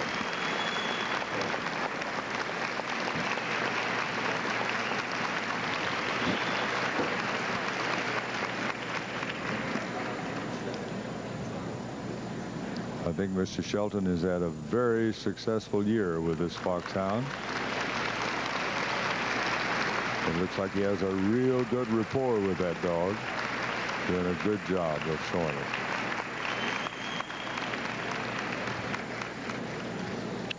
Mr. Tacker seems to be taking an extra long time to go over the dog. When he used his hands right there, the handler to put him up and to the side, is that just to keep the dog's attention? Directions. The original English version of the foxhound is a little softer than the American breed, a little more heavily built. Pedigrees of the true English Foxhound Association of America date to just 1890. There are not many of the English Foxhound in this country, but they have been painted and photographed so often they're one of the most readily recognized of all dog breeds. This is English Foxhound, number 692. This is Champion Harnet's Ringmaster, owned by Richard Buchanan, Linda C. Pauls, and the Roths, Mr. and Mrs. Roth from Suffolk, Virginia, and is shown by Sue Whaley of Brandywine, Maryland.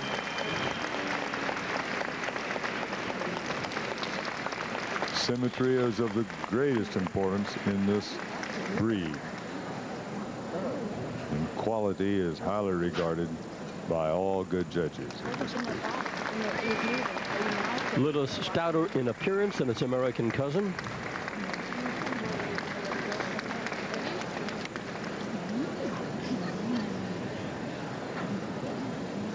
The Greyhound almost certainly originated in Egypt, where he has existed in virtually his present form since the time of Christ, and possibly even longer than that. This is another of the sight or gaze hounds, the swift courser on leopard and gazelle. He's one of the fastest and most graceful of all dogs. Racing greyhounds started before 1836 in England, and he's still used that way today.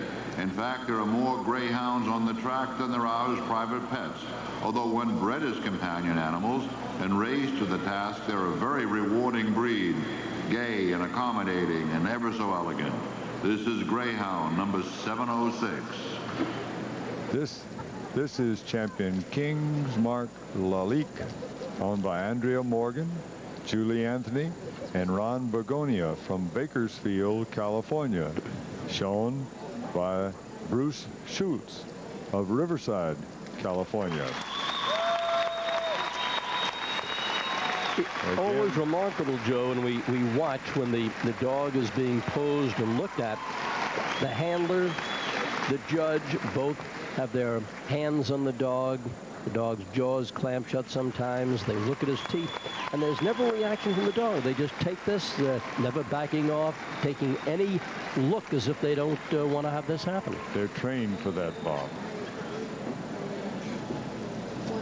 The stories that the Harrier is a very ancient breed are probably not true. As far as we know, this dog was bred down from the Foxhound and is really nothing more than a pleasingly small version of that far better known breed. The standard for the Harrier reads, quote, "The points of the modern Harrier are very similar to those of the English Foxhound." Like the Foxhound, English and American, the Harrier is used in packs and is not as often seen as a house dog as many of his fellow hounds. This is Harrier number 710. This is champion Tally-Ho Princeton, owned by Emily Latimer and Miriam Nell from Spartanburg, South Carolina, and shown by George Alston of Pasadena, Maryland. And its standard that Roger was quoting there is the short older standard, I think. Maybe not, but anyway, it used to be the shortest standard in the 130 breed list, and they've just revised the standard, and now it's one of the longest. The standard, the specifications, and they're done in minute detail, every element of the dog. And this is something the judge has to study to make sure that he or she can make the right decision. The Abyssinian hound traces back to ancient Egypt at least. 3,600 years have been substantiated. The dog that guarded the tombs of pharaohs, at least a statue of that dog, is almost indistinguishable from today's Abyssinian. Despite its long history, the first Abyssinians did not even reach America until 1956. The people fortunate enough to know this breed well are fiercely loyal to it, and with very good reason, one suspects. This is Abyssinian Hound number 715. This is Skylark's Agapanthus, owned by Glenn E. Brand and Judy Umek. And Judy is showing this dog tonight. She's from Palm Springs. The dog is from La Crescenta, California. They tell me that the Abyssinians can do something that all basketball players would like to do, and that is spring great heights from a standstill. Have you witnessed this, Joe? Yes, I sure have, Bob. They have a unique gait, and you'll notice the springiness of this gait. It's required. You see, it's quite different if you analyze it as the dog goes around, and it indicates that it could jump from a standstill. See how those front legs are brought up and bent at the wrist. The Irish Wolfhound, tallest of all dogs, is heir to another superlative.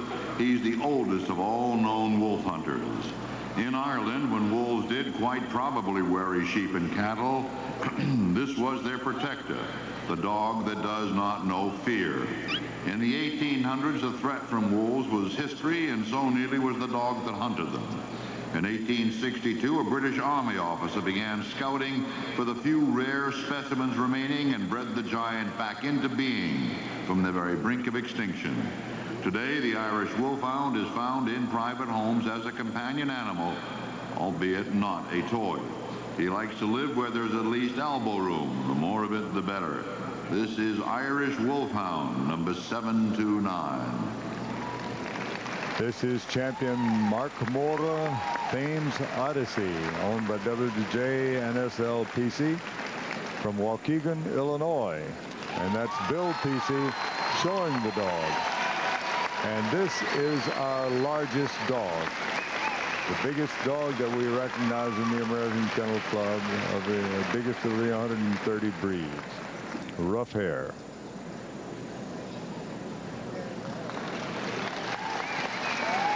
Commanding appearance, great size, 32 inches or more, some of them up to 34 inches high.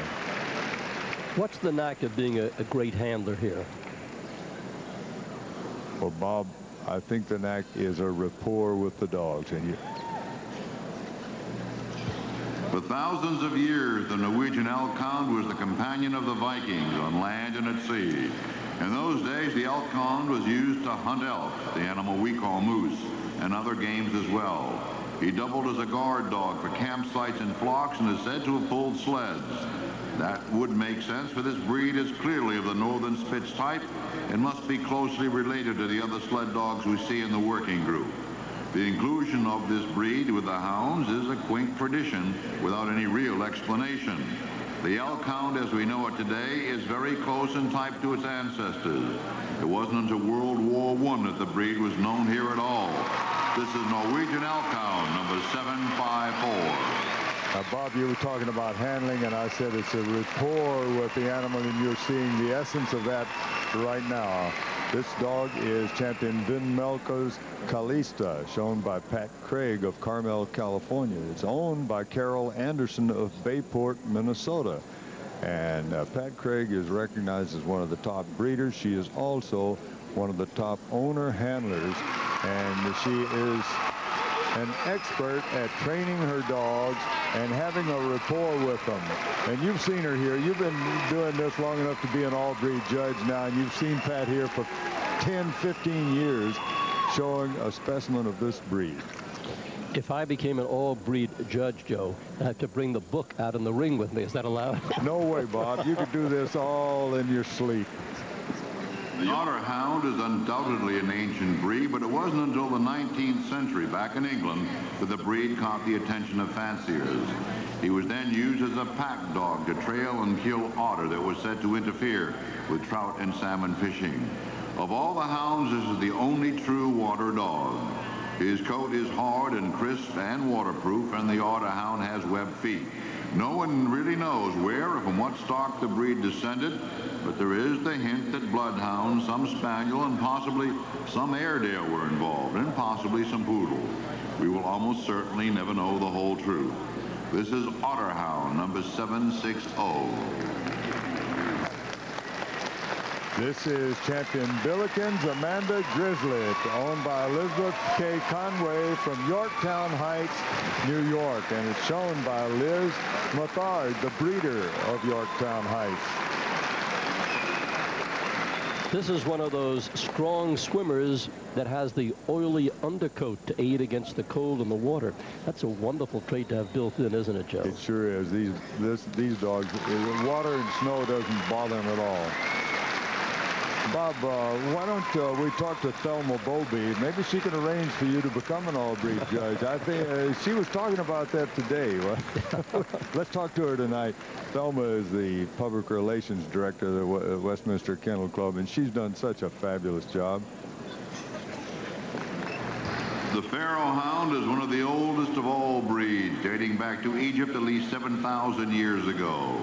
Their first centuries are clouded in mystery, but it may be the Phoenicians who took some to Malta where the breed was preserved. The dog is known there today as Celt Talfenic, which means, of course, rabbit dog, and that indeed is what they were used for. The hounds we see today are very much like those depicted on Egyptian tombs. It is miraculous that a breed has survived this long intact. The Pharaoh Hounds are friendly, intelligent, alert, and very active. This is Pharaoh Hound, number 764.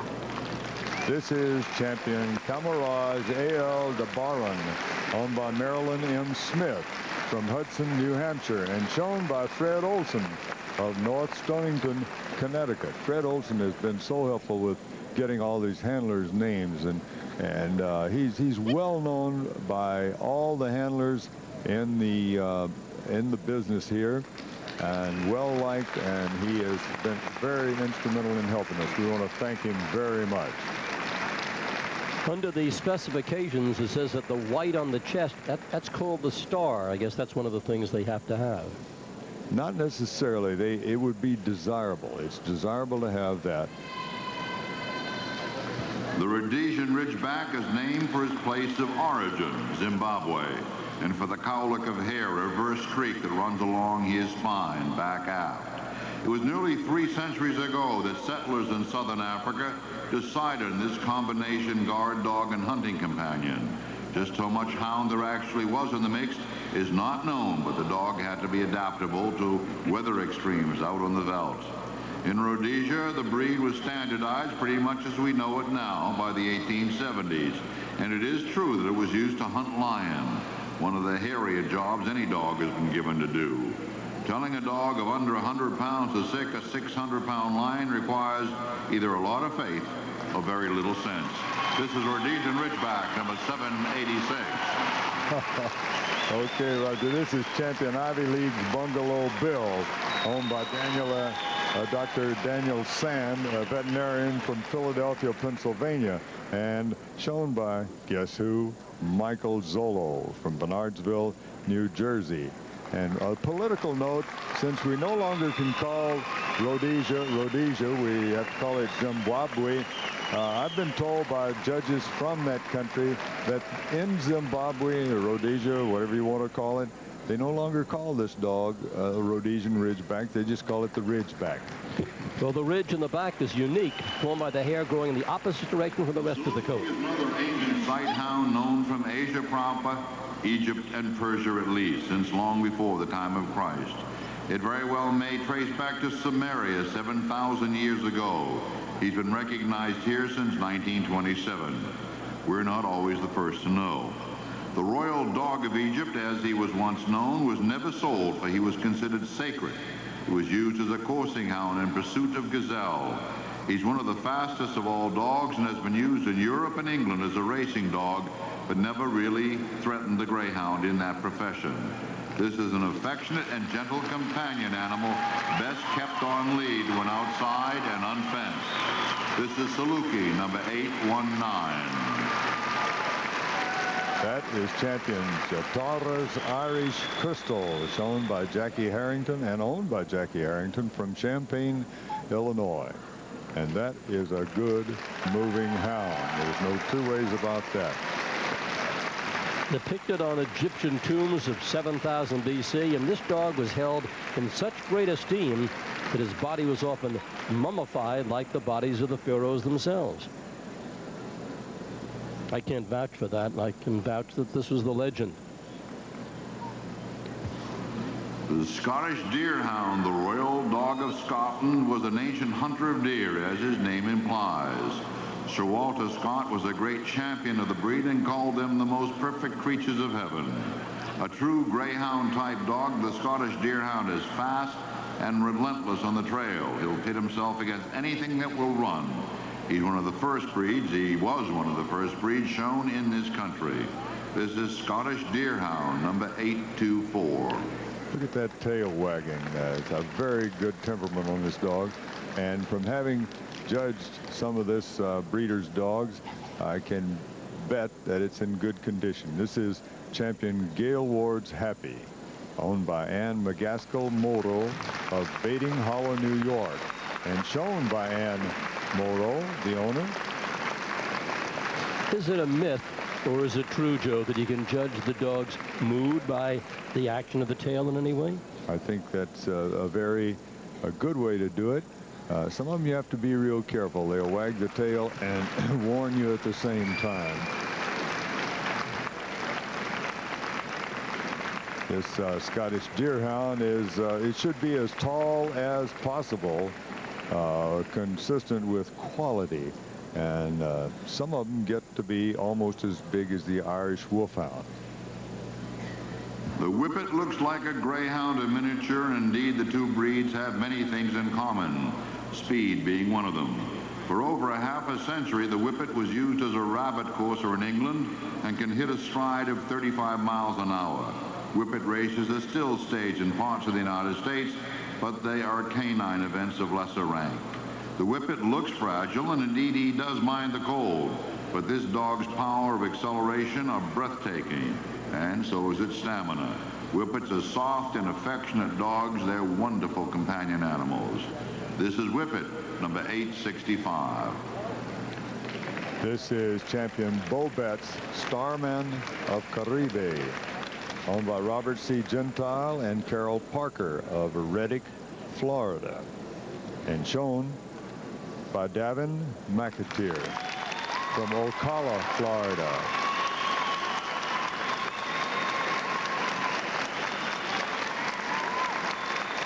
They say capable of speeds up to 35 miles an hour. That's pretty fast, isn't it? I'd say.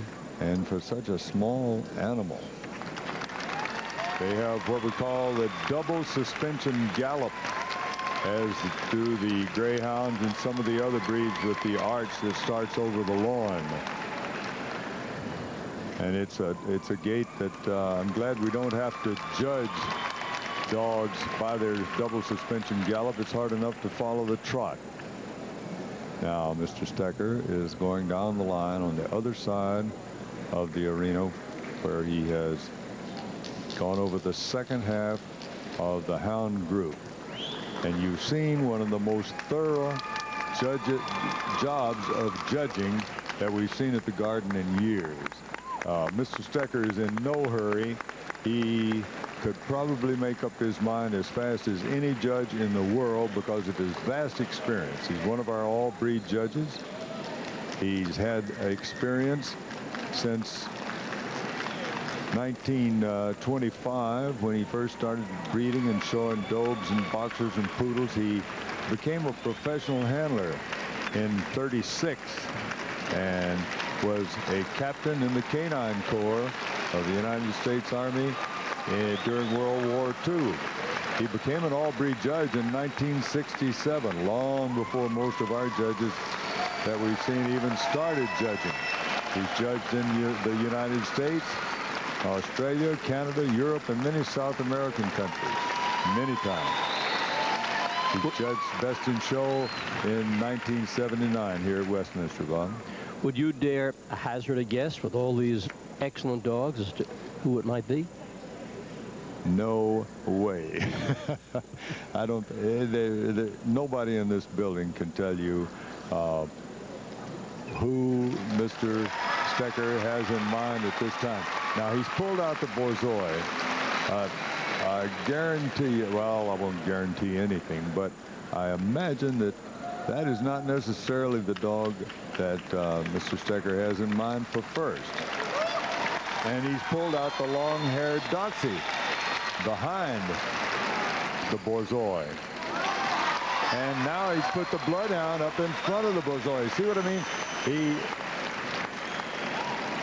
He has some definite opinions, but he's going to give himself room to change that opinion as he goes over these dogs again. He's pulled Pat Craig out with her Norwegian Elkhound now and put her behind the long-haired Dachshund.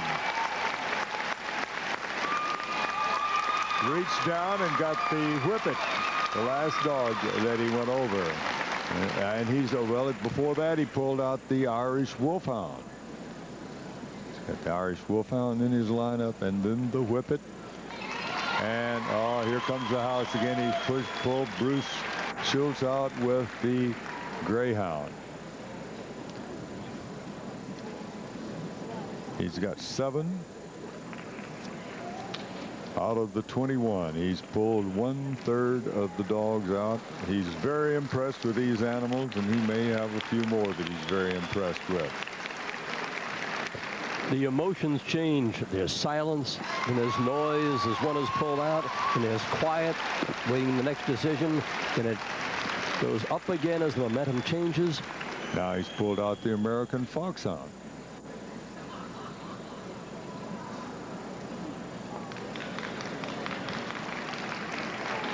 Very quiet, very deliberate, very authoritative.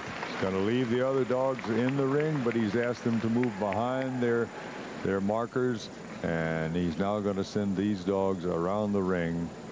He's told the handler where to stop, or probably, there they go around the ring, led by the Bloodhound, the Borzoi, the long-haired Dachshund, the Norwegian Elkhound, the Irish Wolfhound, the Whippet, the Greyhound, and the American Foxhound. Hounds of every type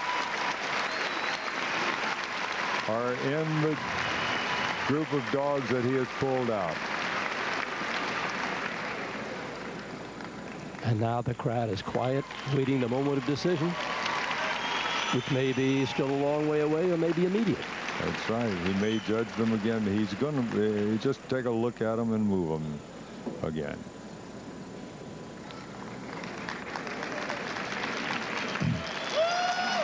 Here goes the Bloodhound with his loose, soft skin.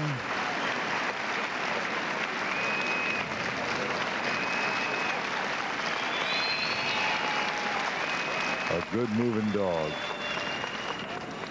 Good top line. Impresses Mr. Tacker very much. Now the Borzoi, formerly known as the Russian Wolfhound.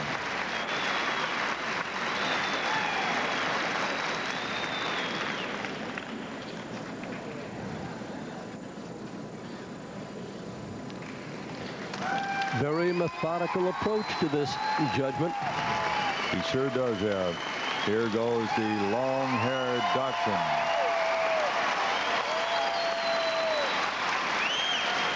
Different sizes, not to forget different shapes.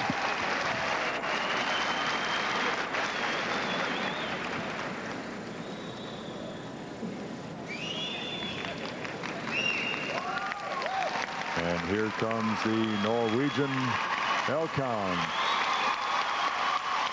And down goes the house. Mrs. Craig is very popular with her fellow exhibitors. And Dr. Craig, her husband, is here. He's a very well-known veterinarian and still practicing. And he does a lot of good work with horses. And now here we come with the Irish Wolfhound. There can be no complaints that they're not getting a chance to show what they've got. That's right. Mr. Tacker is very, very thorough. He'll be able to tell everybody exactly why he picked his dog.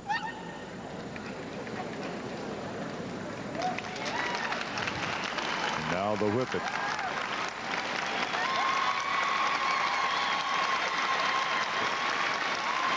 Once again, the competition among the dogs, but each trying to attain the standard of perfection for this particular breed that they have. And now he's called out the Greyhound.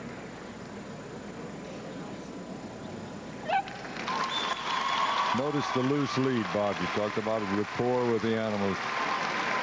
This dog will go anywhere with Mr. Schultz, and he never has to pull on the lead or hurt him in any way.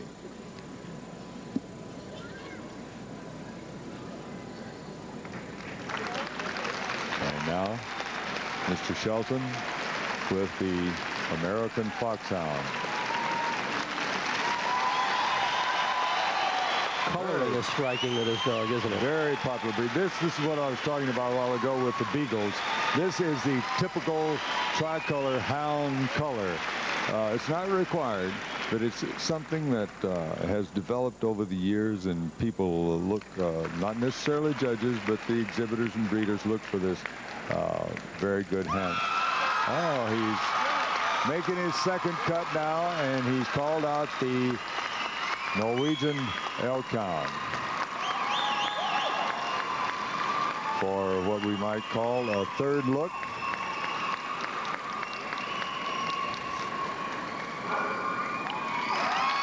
Now you see Mr. Tacker, I don't want to try to second guess him, but he turned around behind that dog. He's going to check for sickle hocks, if that dog stopped with sickle hocks, or with what we call cow hocks, which is a misnomer really, but where the hocks approach each other. And he'll do the same thing probably with this particular dog. Yep, he goes around and he's seeing everything. These handlers are experts, but they're not hiding one thing from Mr. Tacker. I don't say this facetiously, but it's a more thorough inspection, and the specifications are more rigid than winning a Miss America or a Mr. America contest. Yeah, you don't do as much hands-on work in those. That's true. Now, Mr. Tacker has got us all guessing as to what his procedure is here now. He's got dogs facing two different directions, but three different groups of them now. All right, now he's put he evidently is setting them up now the way he wants them. 1, 2, 3, 4. He's got the Norwegian Elkhound over there and lined up first. Then long-haired dachshund, then the whippet, then the foxhound, then the Irish wolfhound, the borzoi, the bloodhound, and the greyhound, and he's gonna make, and there we are, we have it. The Norwegian Elkhound is first.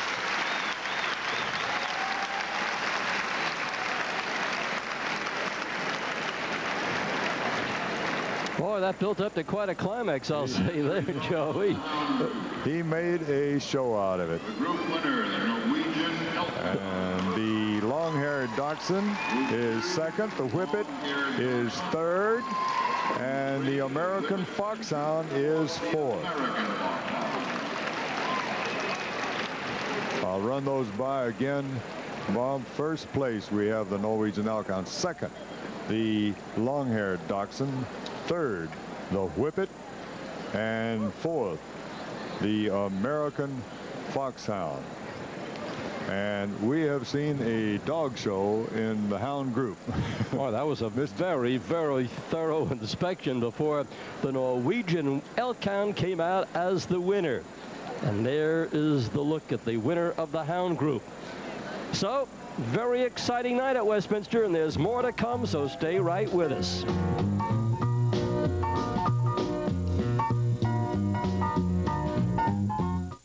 Yo, Dexter, you want some special grub? Okay, let's add the amount of protein in this steak, carbohydrates like in this tater, all together with some ground yellow corn. All this nutrition sound tasty? Well, it's all here in Purina Dog Chow. All the nutrition you need, all the taste you want. With Purina Dog Chow, I add but one thing. Come here, boy. Right, Dexter? Good boy. That's my dog. Showtime is blowing away the competition. Showtime's box office blowout includes hits like Good Morning Vietnam, Throw Mama from the Train. You won't see those on HBO. Showtime exclusives. Here you see them, there you don't. As anyone who reads the Wall Street Journal can tell you, it takes money to make money. Specifically, it takes 47 cents a day.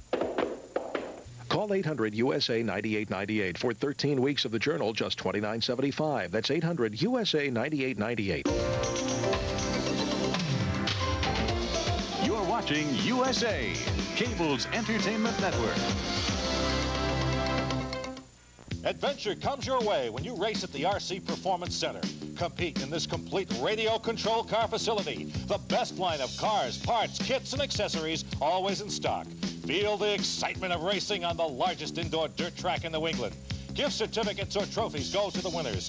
Thrills, spills, and sharpen your skills with lightning speed. A new 4-track racing facility is now being built. The largest and most complete center in the country, RC Performance Center, where racing comes to life. Doc, I need a car, and I don't know what to do. What's the problem? I can't afford a new car. I've got just a solution. Whitman Ford. I can't afford a new car. You'll never know what you can afford until you've been to Whitman Ford. Available now at Whitman Ford. Up to $1,000 cash rebates on many new 88s and 89s. You're right, Doc. I can't afford a Whitman Ford. Good. Now, about my bill. Bill, I wanted to talk to you about that, Doc. The Norwegian Elkhound and Joe Tacker, your comments about this victory. Well, Bob, this is one of a long line of wins for Pat Craig from Carmel, California, near my home, or right down the road a piece. This dog is owned by Carol Anderson of Bayport, Minnesota. Vin Melka's Kalista. And I think, if I'm not mistaken, this dog was bred in Alaska. And I think the breeders are here tonight. I bet they're excited. I bet they are. Let's hear what Roger Carris has to say. Roger? Well, Bob, I think you better, excuse me, I think you better disqualify me because 9 out of our 10 dogs at home are hounds of one kind or another. This is one of those groups where I don't know how you pick them. I really don't know how a judge does. There's wonderful, wonderful animals out there that show all the style and all the class that go with both the sight hounds and the scent hounds. The Norwegian Elkhound is not really a hound, but it's in the Hound Group, and it's a lovely, lovely animal and deserved what he got. Thank you, Roger. And we have more coming up in a moment. But first, let's take a look at the number 2, 3, and 4 champion Boondocks Sting, the Kanawha L, long-haired dachshund, champion Bobet's Starman of Caribe, the Whippet, and champion Majita's Earl of Lions, the American Foxhound, going 2, 3, and 4.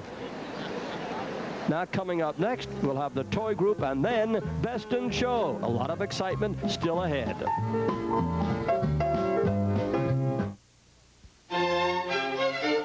USA's coverage of the Westminster Kennel Club Dog Show is being brought to you by Purina Pro Plan brand pet food.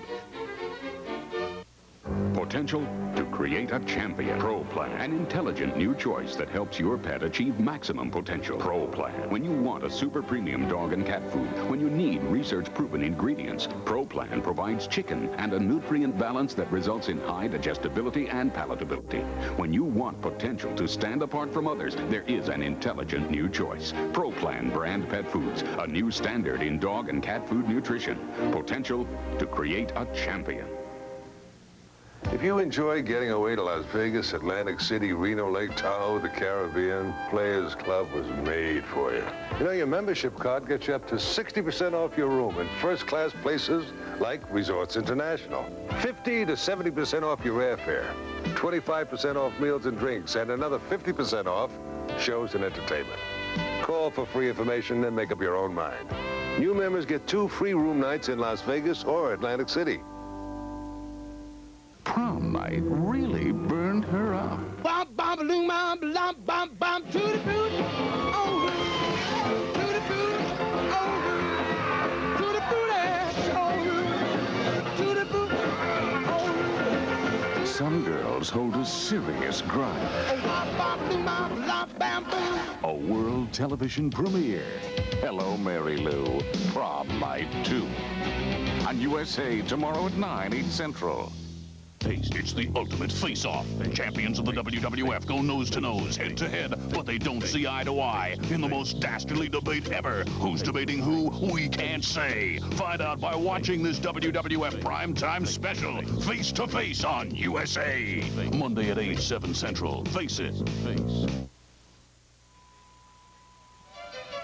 Join us now for a fancy spot nestled in the woods of Westchester County, New York.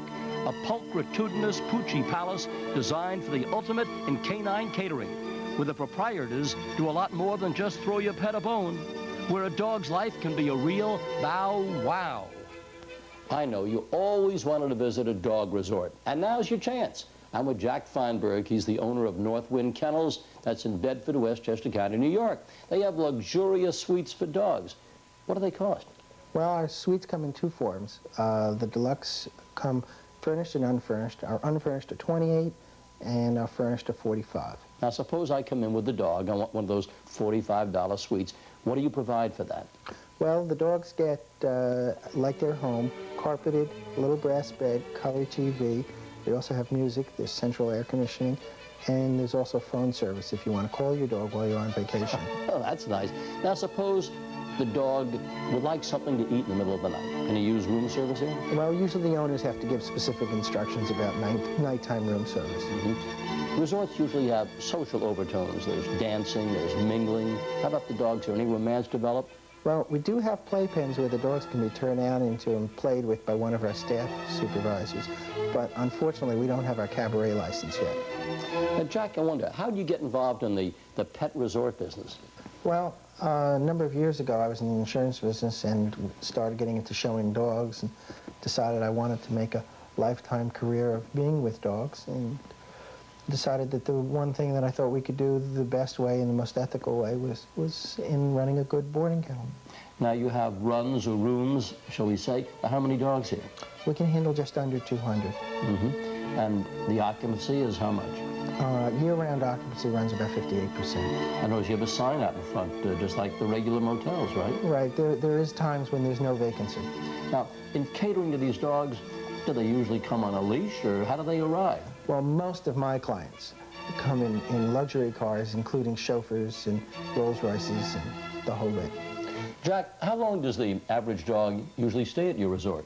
Well, the average dog usually stays about 10 days, and at the end of their stay, we usually give the owners a report card on how the dog did. Your stay with us today has been a little bit shorter, but we do have a report card for you. Oh, good. I have some bad news for you.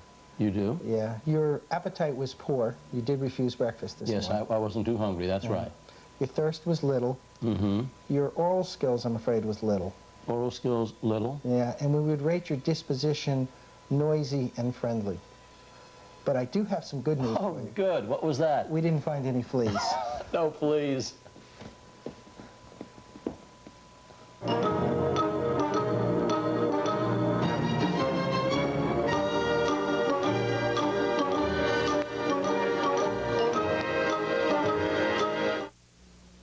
The High Pro Glow. It's more than just a shiny coat. It's the strong teeth and bones that come from your dog getting the complete nutrition in high-protein Purina High Pro. It really can help make a difference. The High Pro Glow. It's more than just a shiny coat. It's the strong, healthy muscle tone that's helped by your dog getting the complete nutrition in high-protein Purina High Pro. It really can help make a difference. There's a different kind of paper towel. 2-layer thick coronet sparkle. It's absorbent and it leaves virtually no lint on tile, no lint on food, no lint on windows or mirrors. When you use sparkle, you end up with something extraordinary, something clean. Sparkle, all it leaves is clean.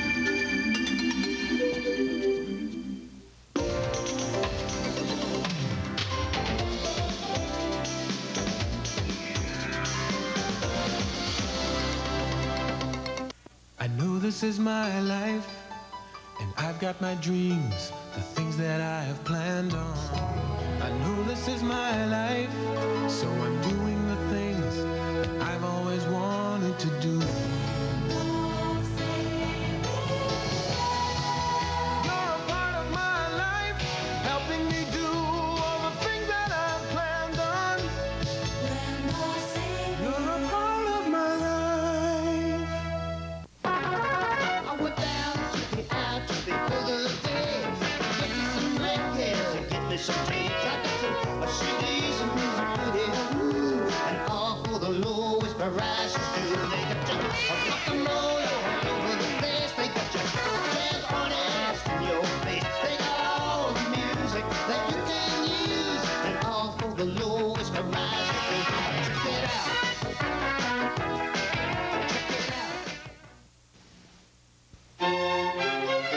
USA's coverage of the Westminster Kennel Club Dog Show is being brought to you by Purina Puppy Chow Puppy Food.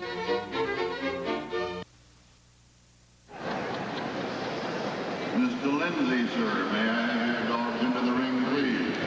The Toy Group, the smallest dogs created entirely for the purpose of pleasure and companionship, some being exact miniatures of other breeds, some stemming from older types prized by royalty of ancient times. And in spite of their small size, they're courageous, exceptionally long-lived. The more cushions, the better. They've been selected. This is the final group to be judged before Best in Show here at Westminster. I'm Bob Wolff with Joe Tacker, Roger Carris, and here the Toy Group. Joe? Bred down to pocket size, Bob. The toy dogs are immensely practical and popular in city and suburban households. Their special quality is their smallness, which when coupled with healthy bodies and happy temperaments makes them ideally suited as a family pet. They often resemble their larger cousins in miniature form. The Pomeranian, unmistakably a Nordic dog, the Papillon, a little spaniel, and the toy poodle, a tiny replica of dogs once used as retrievers. There we have the Maltese. Now Dr. Smith is on this side of the ring. He's moving the dogs away from their signs and getting them in order of size so that he can move them around the ring without them running over each other. Different judges of different techniques, as we've seen. Have you watched Dr. Smith in the ring? I never have. I've judged with him many occasions, but he's in one ring and I'm in another, and we don't see anything except in our own ring. Dr. Harry Smith is from Durham, North Carolina. And Dr. Harry Smith Jr. born in Delaware, raised on the Chesapeake Bay with Chesapeake Bay Retrievers. He was wounded in action in World War II and received the Silver Star, and he became a captain in the Army. He now has a PhD in experimental statistics, so he shouldn't have any trouble with the computer bit of examining these dogs. Now he's moving the dogs around from this side of the arena. There's one of your English toy spaniels. And here comes one of the Chihuahuas, the smooth-coated Chihuahua. The little rascal is moving and covering ground, isn't it? Mm-hmm. You know, in a bench show, Westminster is one of the bench shows that still survives.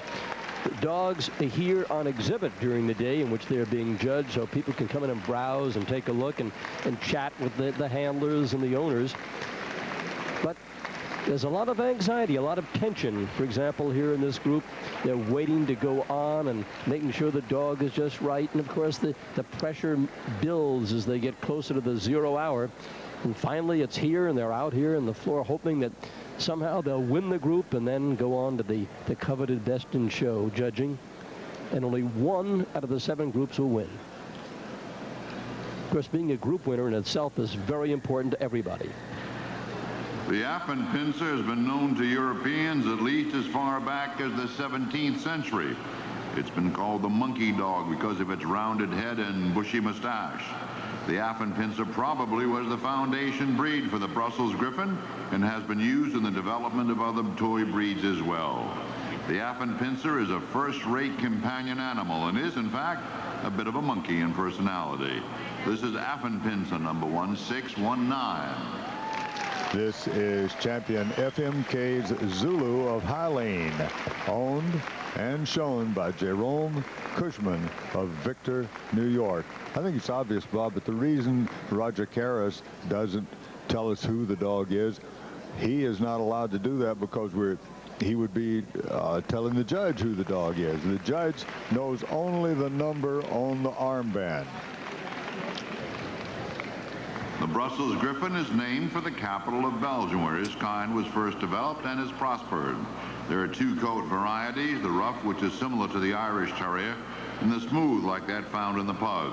The 2 coat styles are shown in competition with each other because, aside from coat, their standards are identical. These little dogs, popular here since the turn of the century, are devoted and intelligent companions. They're happy little dogs and great individualists. Everyone you meet will probably be a different experience. This is Brussels Griffon number 1628. This is champion Starbeck Silken Sunshine, owned by William Henry Odom III and Marjorie Simon of Alexandria, Virginia. Shown by the expert handler, Mr. Mike Kemp from Houston, Texas. And on with what I was saying, obviously, with Roger talking to the group here, he can't give the names, but we can because they're not hearing what we're saying in the audience. The origin of the Chihuahua is a mystery. It did not really originate in the Mexican state of that name, and why it's so named is not really clear. It probably originated in Asia and came to Mexico in very ancient times. It is one of the smallest, if not the smallest, of all purebred dogs. It is a pleasing little companion with a devoted following. 2 coat varieties, long and smooth, are recognized, but the standards, aside from coat, are the same. This is long-coated Chihuahua, number 1638. This is champion Ochita Bo-Shien, owned by Nancy Chaplin of Whiteheath, Illinois, and shown by Linda George from Waukesha, Wisconsin, one of the recognized experts on Chihuahuas. And she is so expert at giving advice. If you just ask her about Chihuahuas, you can learn everything you need to know by listening to her. Here at the Garden, which seats over 18,000, if you can see a puck from the top row, you can certainly see the Chihuahua. This is the smooth coat Chihuahua, number 1647, champion Desmond's Merrymaker, owned by Kathy and Mark Linhart from Horseshoe, North Carolina, shown by Peter Green from Bowmansville, Pennsylvania. And not to exceed 6 pounds, the Chihuahuas, so they are very, very small. Bob, I want you to look at the ground this little dog is covering. That is movement. And just project that up to the size of some of the bigger dogs. By the way. The English Toy Spaniel is a very old breed and has been popular with the British royal family since the days of the first Queen Elizabeth. There are two classifications of English Toy Spaniel. The Blenheim and Prince Charles constitute one variety, and the King Charles and Ruby the second. Their genes are said to include Japanese toy breeds, and indeed, that would seem to be almost certainly the case. This is Blenheim and Prince Charles English Toy Spaniel, number 1658. This is champion Dreamridge Deer Buzz, owned by Thomas F. O'Neill of Woodstock, Illinois, and shown by Ron Favis of Woodstock. And as they said, as Roger said, this is the Blenheim and Prince Charles. Blenheim means red and white. Prince Charles means tricolor. And the next variety, King Charles and Ruby. King Charles just simply means black and tan, and Ruby means rich red chestnut. So you have to do a lot of memorizing to get these two varieties together. I'll say they were brought to England from the Orient. Eyes, they have enormous pupils as you look toward the face. Yes, this is number 1661, champion Eben Wood, the Great Pretender, shown by Gene Sardo and owned by Gene from Mulberry, Florida, and also owned by Thomas Kilcullen. I think Gene lives in Lakeland, actually. This is the black and tan variety, or King Charles, if you will.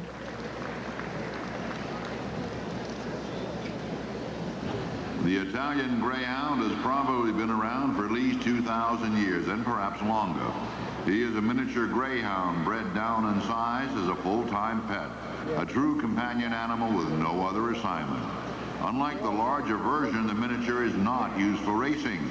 This breed has been one of the all-time favorites of privileged families in Italy and southern France.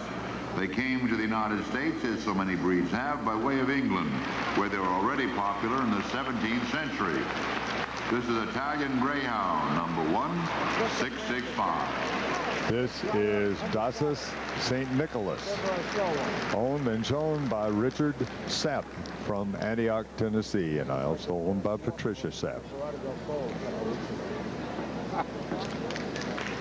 And one of many dogs with a very affectionate disposition. It's amazing how many dog terms have crept into one's life.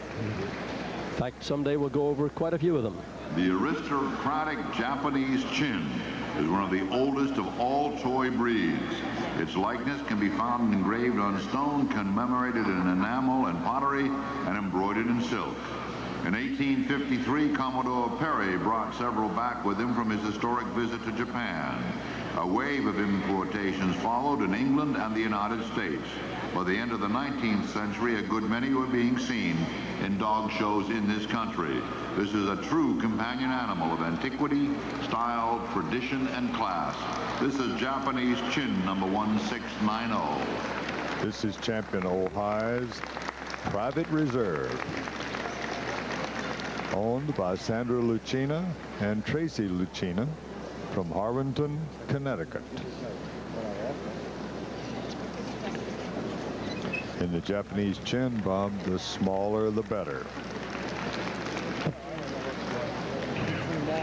The Maltese has been known for at least 28 centuries, making it easily one of the oldest of all breeds. The refinement and cleanliness of this little companion may be due in large part to its age. There has been time enough to work out the kinks and develop exactly the dog desired. Throughout much of history, royalty and people of refinement have favored this little dog. Ceramic representations of it have been found in both Greek and Egyptian tombs. They are gentle, affectionate, and have the vigor and the high style to be totally successful companion animals. This is Maltese, number 1717. This is champion Top Notch Electric Cute, owned owned by Jacqueline Garber and Pat Boulard. And listen to the applause. Guess where he is owned? New York City, New York. And he's expertly shown by Austin Gomez from Lambertsville, New Jersey. A New York City dog. Known as Ye Ancient Dog of Malta for more than 28 centuries. Long has been an aristocrat of the canine world. Weight under 7 pounds with from 4 to 6 preferred. Speaking about dog terms, if the judges don't bone up on all the specifications, they could end up in the doghouse. That's like your dog-a-log, Bob. Okay, Dr. Smith has finished on this side of the arena, and he's moving down to start with the dogs on the other side. The toy Manchester as a breed apart is a little over 150 years old. His lineage, however, goes back much further than that. He's been known in his time as the toy Black and Tan.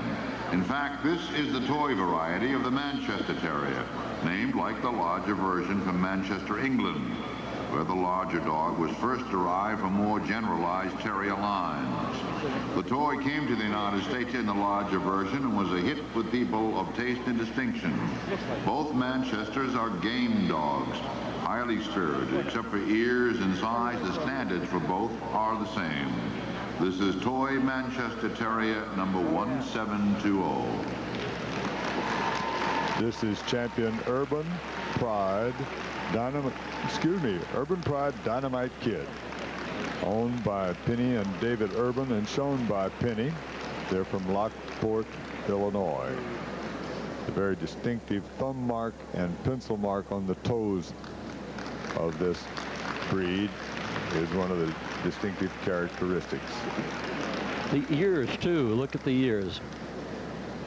The miniature pincer is distinctly not a bred-down version of the Doberman pincer, as so many people apparently believe. In fact, this toy is by far the older breed, and they do both come from Germany. The miniature pincer, or mini pin, dates back at least 300 years, although its real development began around 1895. About the same time, Louis Doberman's working on his pincher, but that is coincidence and nothing more. This small breed was seen in this country, but rarely before 1928. The miniature pincer is a first-rate companion, loyal and true. He makes a very good watchdog. This is miniature pincer number 1746. This is champion Sandbrook Silk Electric, owned and shown by Armando Angebello from Fort Lauderdale, Florida. This is one of 2 breeds in this group, Bob, and the only 2 breeds in all of the 130 breeds that we have that called for a Hackney-like gait. The other one was the Italian Greyhound, which showed that gait very well.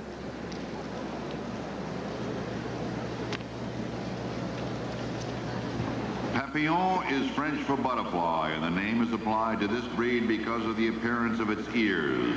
The breed dates back to Spain, Italy, and France, at least to the 16th century, and probably further back than that. The old master has frequently included a Papillon in portraits of noble and royal subjects. They are strong-willed little tyrants, stubborn, individualistic, and altogether delightful. They're a lot tougher than their size would seem to suggest. This is Papillon, number 1759. This is champion Alaris Jasper, owned by Doris Hutchinson and Candace Tetweiler from Kent, Washington, and being shown tonight by Bill McFadden from San Jose, California. Historic art shows that noble ladies of the past like to have portraits made while having this little elegant dog right with them. You notice the coloring over the ears and the eyes. Color must cover both ears and over both eyes.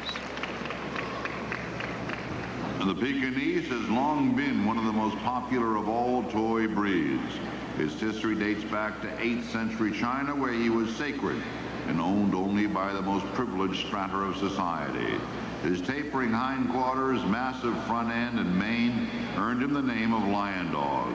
When the British looted the Imperial Palace in Peking in 1860, the Western world got its first good look at one of China's best-kept secrets. The Chinese killed many of them to keep them from falling into European hands, which seems to have been, in retrospect, a bit of an overreaction. Ever since their introduction to the United Kingdom and the United States, their popularity has never wavered. This is Pekingese number 1797. This is champion Jolie Wind in the Willows, owned by Joseph F. Jolie III and Arnaldo Rivas of Fort Lauderdale, Florida, and shown here tonight by Al Quinones from Miami, Florida. That is a moving Pekingese. Can you see the legs clearly there, Bob? Very clearly. All I see is undulation. Undulation. Roger mentioned that some were called lion dogs, some sun dogs because of their beautiful coats, and some sleeve dogs because that's where they were carried in the sleeves of the members of the imperial household. Those are the very, very small ones. This is not a sleeve dog here. The Pomeranian is a true Arctic type, a northern Spitz dog bred down to vest pocket size. The Pom was once very much larger than he is today. The breed in this scaled down style comes from Pomerania in Germany. A tad over a century ago, Pomeranians weighed over 20 pounds. That was in England. But now we see them ranging from 3 to 7 pounds. It's been a long time since Pomeranians pulled sleds or herded reindeer, but that is what their ancient lineage suggests. Now they're objects of art and first-rate companion animals of spirit, fire, and class. This is Pomeranian number 1812. Another little beauty, Bob. From last year, we saw another good one. This is champion Homestead Spit and Polish, owned by Gene M. Hurley and shown by Gene tonight from Jupiter, Florida.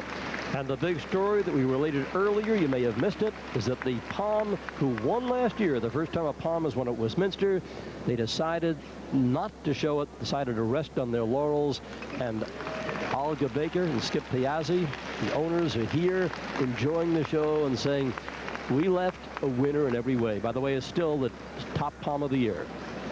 One of the most popular breeds of all time, the Toy Poodle is bred down from the Standard Poodle by way of the miniature. The standards for all three are the same except for height. The standard must be over 15 inches at the withers. The miniature must be 15 inches or under, but over 10 inches, and the toy must be 10 inches or less. Otherwise, one standard of perfection is used. The standard and the miniature are both shown as non-sporting breeds, with the toy, of course, seen here in his appropriate size group. Few dogs have been shown the adulation this breed enjoys.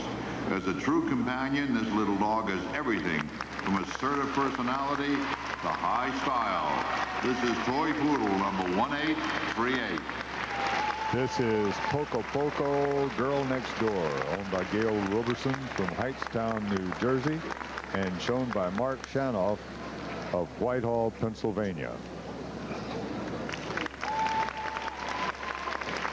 The poodles, there's such an art in getting them ready for the show ring, isn't there? The pug almost certainly originated in China as the smooth-coated cousin of the Pekingese. He's probably one of the oldest of all the push-faced dogs. He's been seen in Europe in the 17th century, transported there on ships operated by the Dutch East India Company. He was quickly the darling of European nobility. In Holland, he was so popular, he became known as the Dutch Pug, and people have long believed the breed originated in Holland. This is the largest of all the toy breeds. The Pug is a robust, demanding companion and an irresistible busybody. This is Pug number 1876. This is champion Rowell Solo Moonrising, owned by Linda G. and John H. Rollo Jr. of Winter Park, Florida, and shown by Linda Rollo. How would you describe the pug's expression, Joe? Well, it's definitely almost human, they say.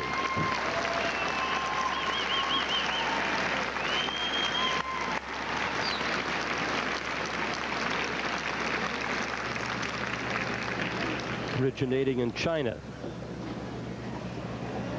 The Shih Tzu, according to tradition, was developed in China's imperial court as a special toy of the emperor. The breed was kept pretty much in the hands of royalty, or at least nobility, until the Revolution, when many were killed. Those salvaged were taken to England for the most part, and the breed rebuilt there. In recent years, the breed has become enormously popular in the United States. The heavy, dense coat is seen in many colors. This breed makes an ideal companion for people with limited space, but a lot of love to offer. This is Shih Tzu number 1918.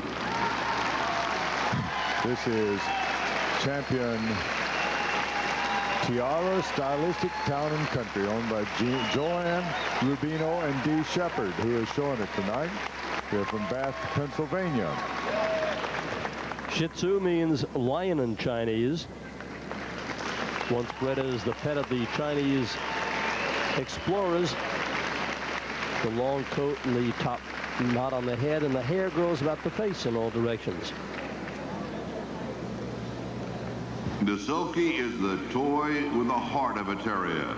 The breed originated in Australia and is said to be a cross between the Australian Terrier and another toy, the Yorkshire Terrier.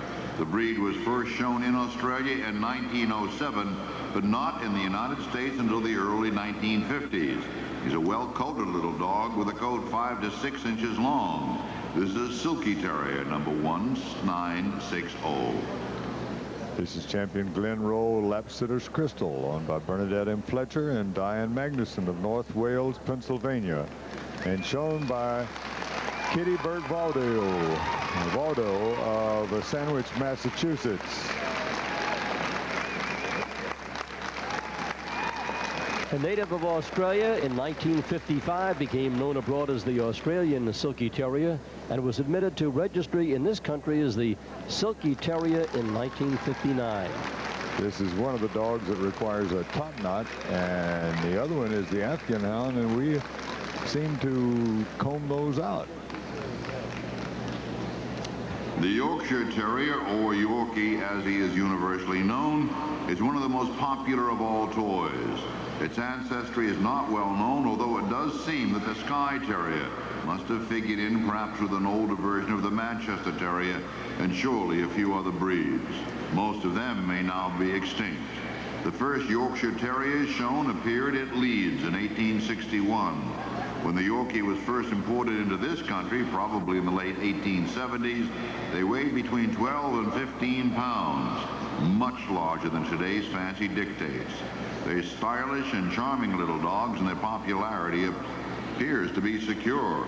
This is Yorkshire Terrier number 1998.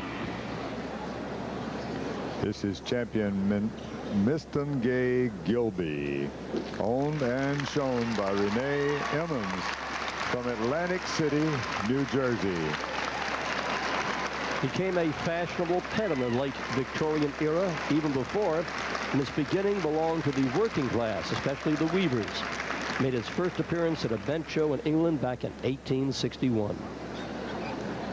The blue and tan coat is distinctive and most important in this breed, Bob.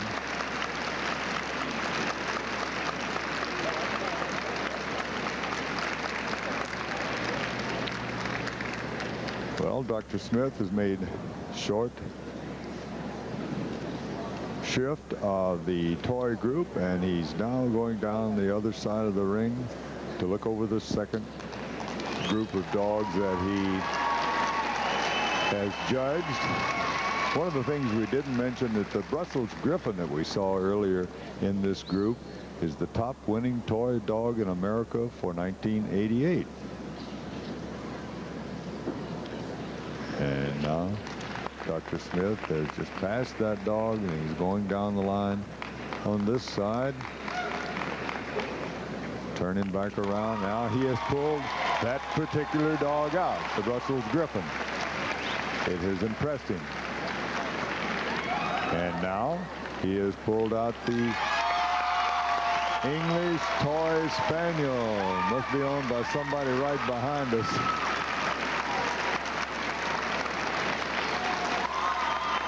Now he has pulled out the Maltese and the Pekingese and the Pug and the Shih Tzu. And now he pulled out the toy poodle. He's pulled out 7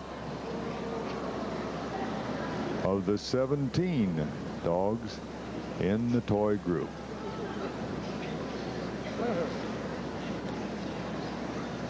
And he may move them again, he may not.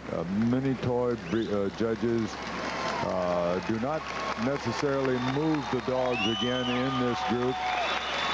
They check the size, coat, quality, the head, make and shape, the conformation of the head. The Maltese has just brought the house down. The pug is getting quite an ovation. The Shih Tzu.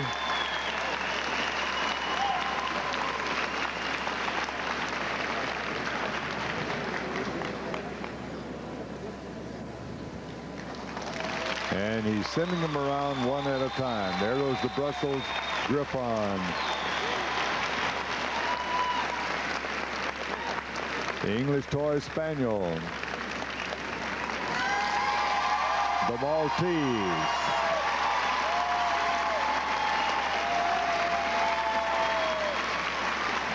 The Pekingese.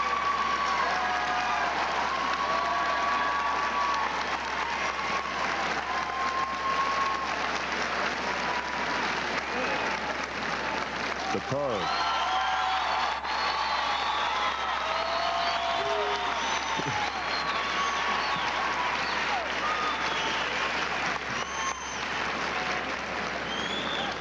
And now the Shih Tzu.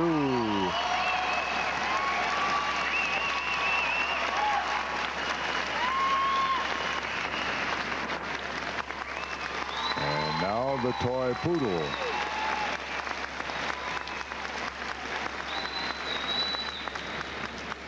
He's backed off now to take another look.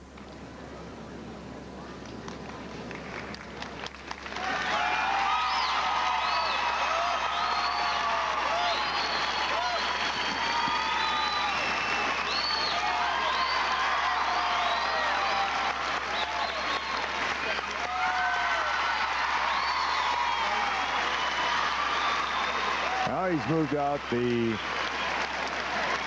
pug, the Maltese, the Shih Tzu, and the Brussels Griffon. In that order, and there they go, and he's made his placings. The pug, the Maltese, the Shih Tzu, and the Brussels Griffon.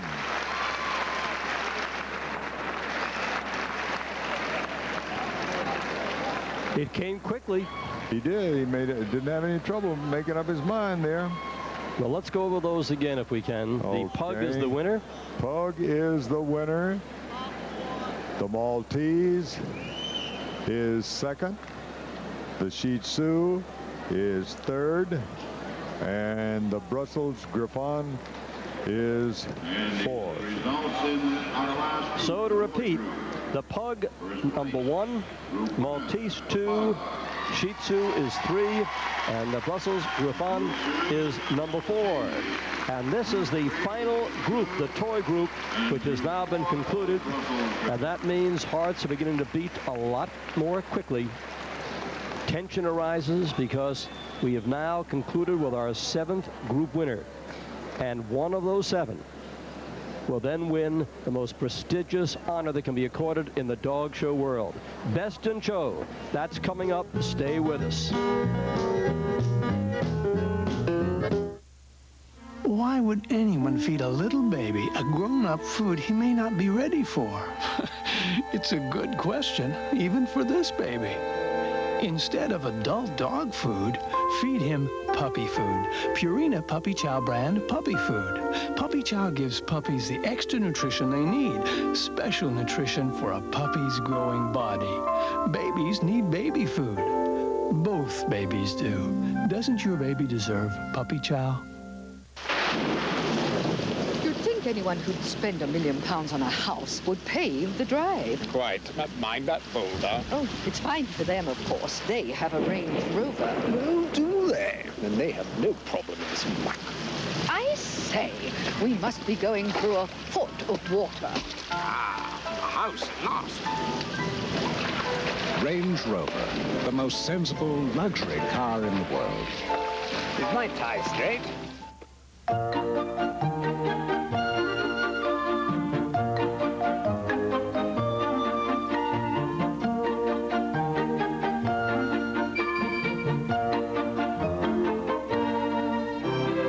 Bathroom tissue has a special kind of softness that comes from two sheets being quilted together. And quilting makes a difference you can feel. Northern, quilted for a special kind of softness. I had a choice, but a traditional college just wasn't for me. Kevin Eicher, Liebert Corporation. I knew that companies today needed people who understood technology and how to apply it. That's what I learned at DeVry. At DeVry, you can earn a 4-year bachelor's degree in 3 years. You learn hands-on using today's business methods and tools. My career, it's looking good. DeVry was the right choice. Call now, 1-800-247-7800. DeVry, we're serious about success. The reporters are surrounding to get their quotes, and here's Joe Tacker with his. Well, Bob, we now have the winner of our final group, the Pug. Champion Robo's Solo Moon Rising. And I'm sure that Dr. Smith was impressed with the size of this dog. He wasn't too big. He moved so well. And he obviously liked that head with the diamond and the pushed-in nose. Let's now go over to Roger Carris for his comments. You know, Bob, seeing the toy breeds in the ring, I think is very important for people at home, because not everybody can have an Irish Wolfhound or a Bloodhound. Nobody in the room is for a Scottish Deerhound.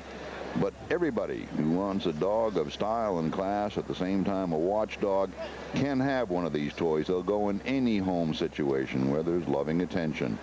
I love to see this group because it's everybody's group. It's everybody's chance to get in on the act. And the Pug couldn't be better. I've had 2 of them myself, and I'm very partial, I'll admit. But that's a wonderful little dog. I agree with Joe very certainly. And now let's take a look at number 2, 3, and 4 in the standings after the winner. Champion Top Notch Electrocute, the Maltese.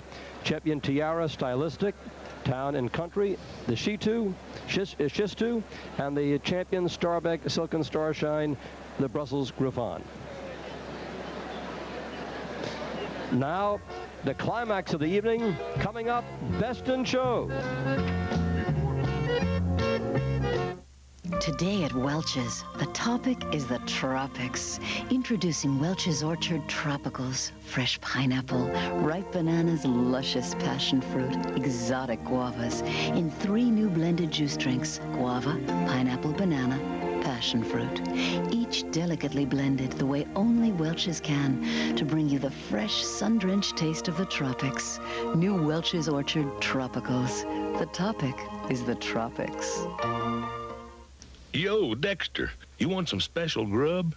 Okay, let's add the amount of protein in this steak, carbohydrates like in this tater, all together with some ground yellow corn. All this nutrition sound tasty? Well, it's all here in Purina Dog Chow. All the nutrition you need, all the taste you want. With Purina Dog Chow, I add but one thing. Come here, boy. Right, Dexter? Good boy. That's my dog.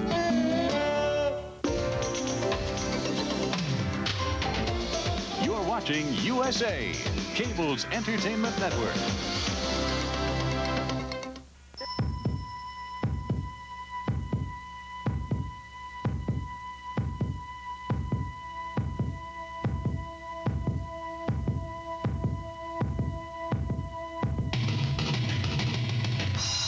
With Chevy's low 4.9% financing and cashback offer, they go very fast. Buy a Chevy today. Start where more people end up. Chevy of New England. All the right parts in all the right places. Napa's putting smiles on American faces. No one knows value like Franklin Auto Supply. Make Franklin Auto Supply your Napa Auto Parts headquarters and discover everyday value like Napa air filters for as low as $2.59. Franklin Auto Supply. Make it your first stop for Napa Auto Parts and more.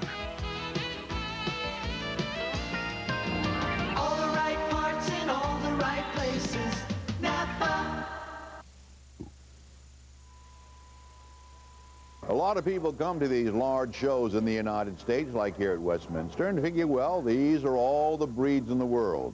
That's not true. The American Kennel Club recognizes just 130 breeds plus some varieties.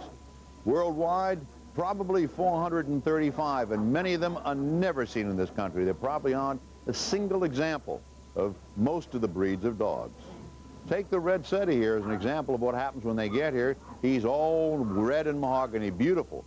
In his native Ireland, he was piebald, white and red. The bloodhound, he's known as Saint-Hubert's hound in France, and in at least Saint-Huberto. The dog that's probably 2,500 years old. The Saluki, 7,000 years old. The Samoyed, probably 4,000 or 5,000 years old. Some of the breeds are very ancient, and if there's enough interest in them, if enough people breed them and keep the stud book and apply, then they become recognized. Otherwise, they remain, for the United States at least, dogs in oblivion, but not elsewhere.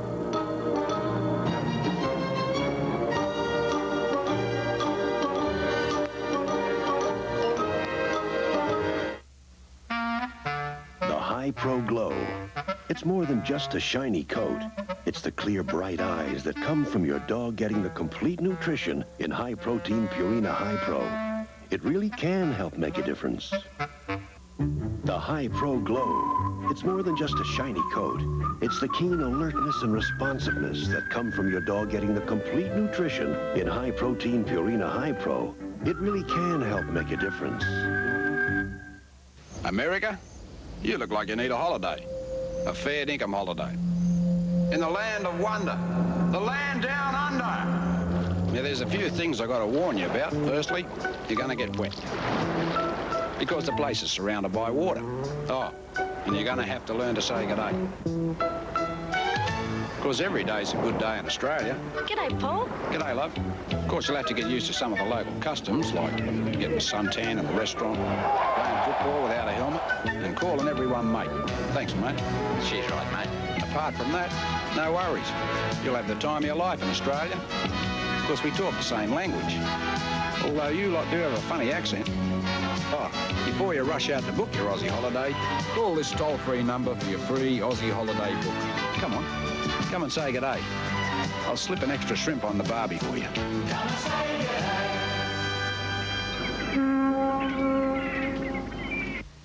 When your best friend I have no friends. becomes your wife's lover, You think he saw us? Is that it? anything can happen. Alfred Hitchcock presents on USA, an all-new episode Friday at 9, 8 Central.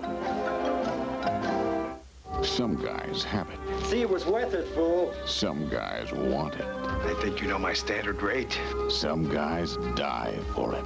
Made its way through the gutter. The Hitchhiker on USA, Saturday at 10.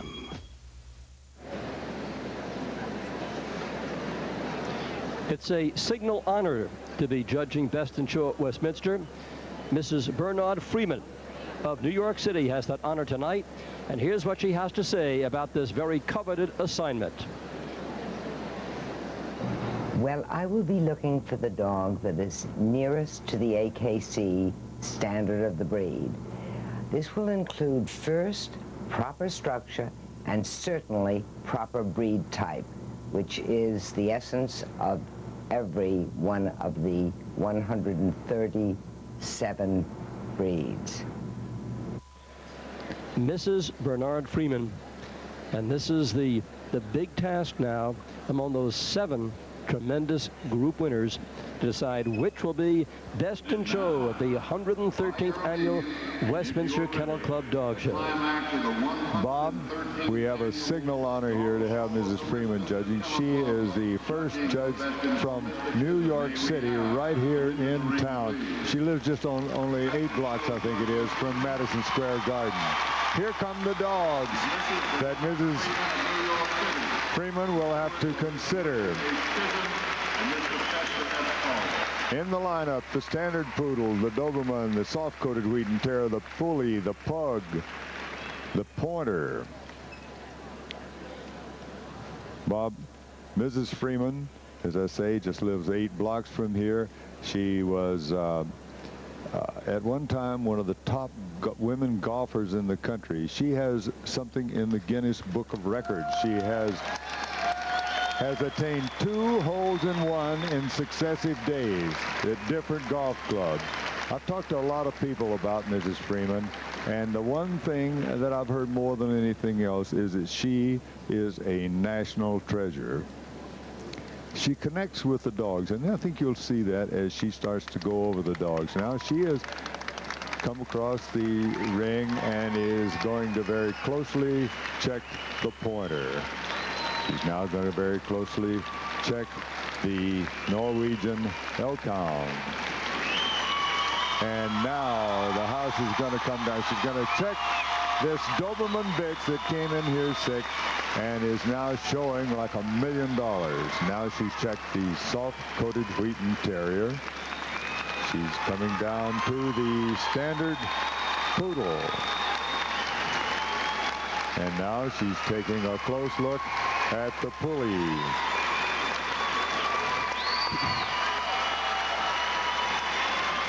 Mrs. Freeman used to live out in Manhasset. Now she's taking a look at the pug.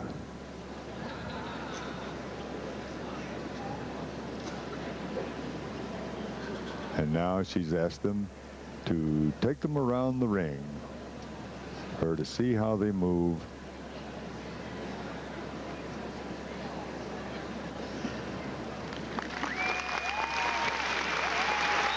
While they're moving around, and I'm sure you're starting to make up your choice if you haven't already, the pug has won at Westminster in 1981, that breed. The pointer has won at Westminster. The Norwegian elkhound has never won.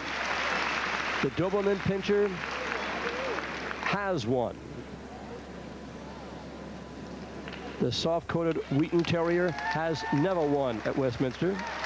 The Standard Poodle has won at Westminster, and the Pulley has never won at Westminster. Now we're looking at the pointer, Bob.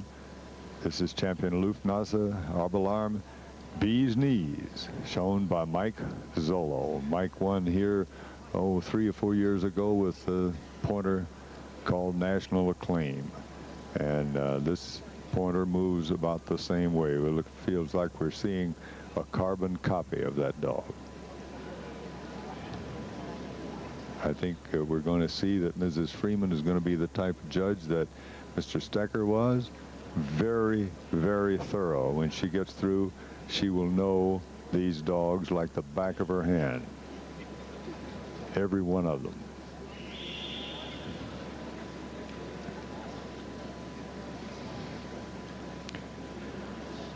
Mrs. Jackie Hungerland, one of the directors of the American Kennel Club, told me the thing that impresses her about Mrs. Freeman is she's totally with the dogs when she's judging.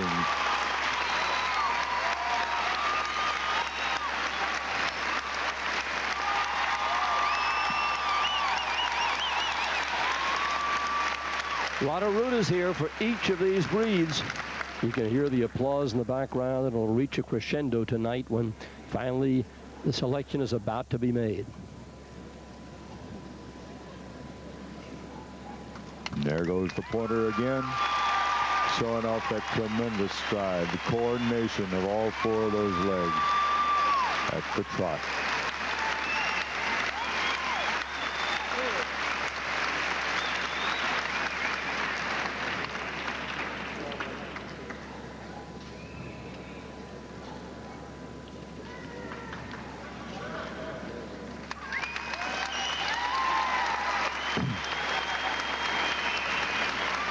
Mrs. Freeman is well known as a charter member of the American Rottweiler Club. She's also the author of one of the most authoritative books on the Rottweiler.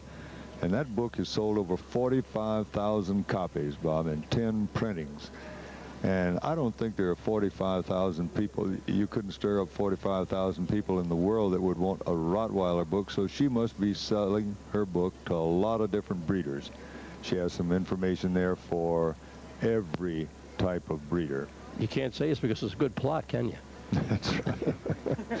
Must be a great book.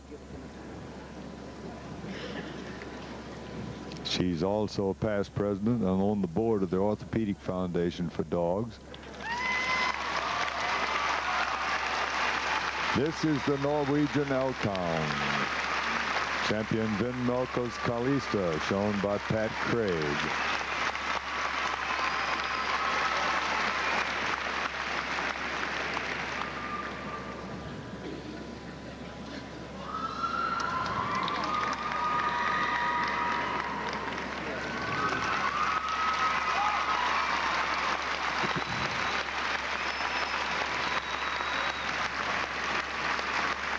Another really good moving dog.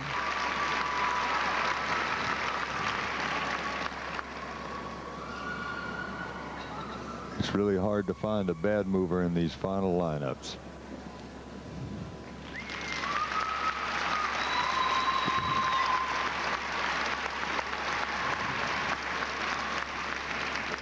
Pat Craig showing the Norwegian Elkhound. And now we have the Doberman Pinscher. A lot of applause and a very dramatic story here, Joe. This dog has won 44 best in shows. That ties a record for the breed. And I was speaking to Sue Korp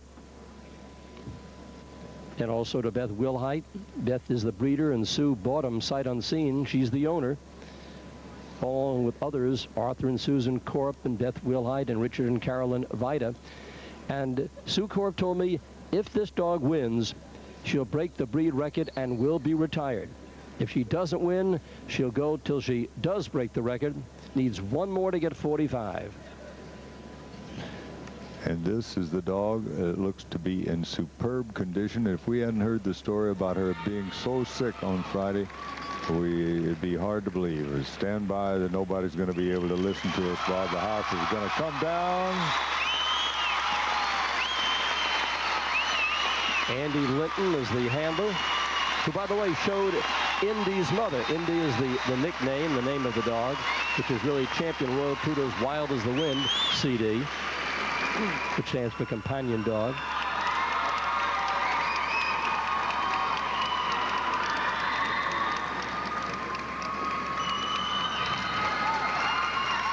Superbly trained, superbly handled.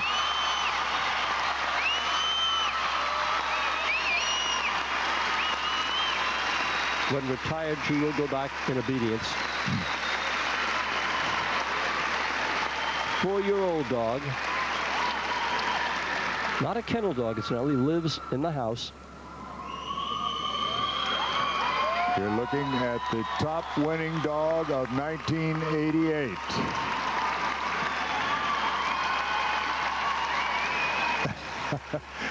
Doesn't miss a thing. Got that liver that somebody had thrown down.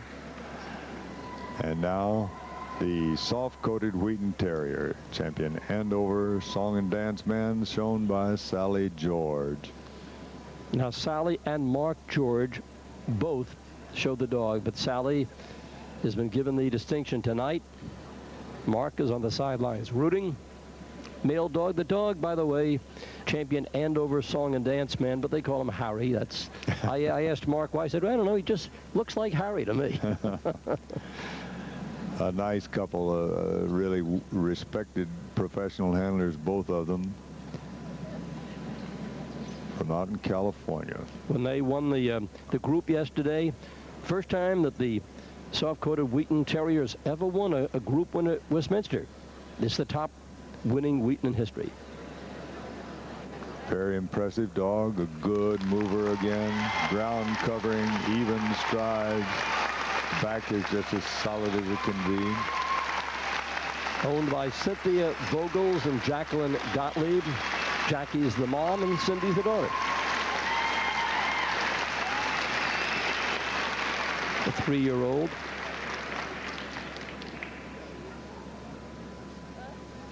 When I visited with the dog earlier, he was wearing pajamas while he slept. They say he wears pajamas to protect his coat. That's nice, isn't it? Sally seems to enjoy showing this dog. They may make a good team.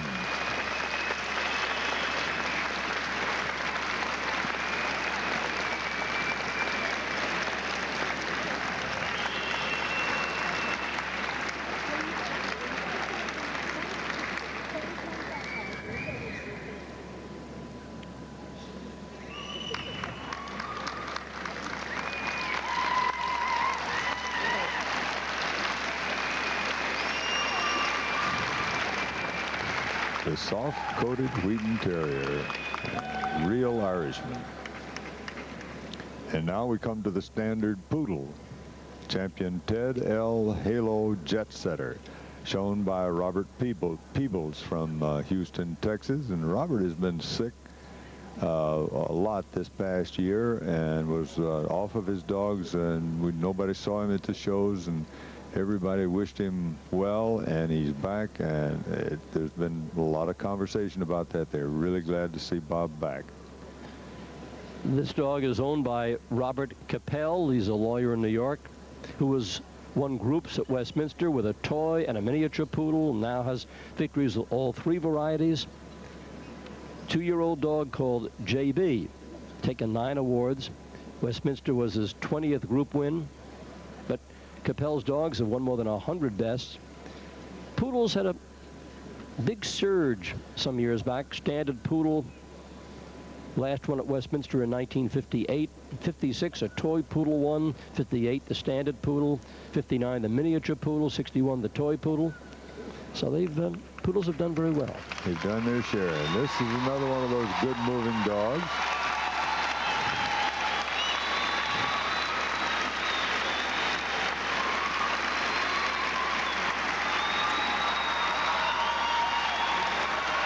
Good support for every one of these dogs in Best in Show. And they should be. These are the group winners, and that in itself is prime distinction.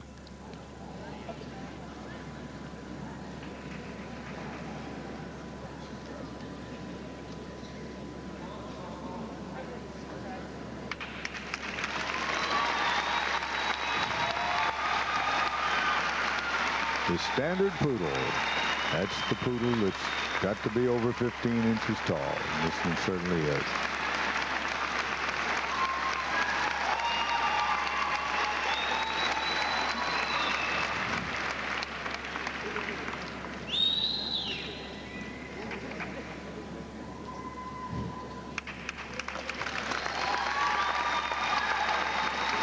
Mrs. Freeman is making sure that each dog is looked at from every angle and every way.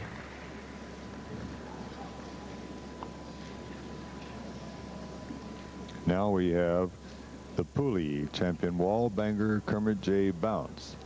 And while we were looking there at the poodle, Kermit J. bounced up on this table, just like his name says.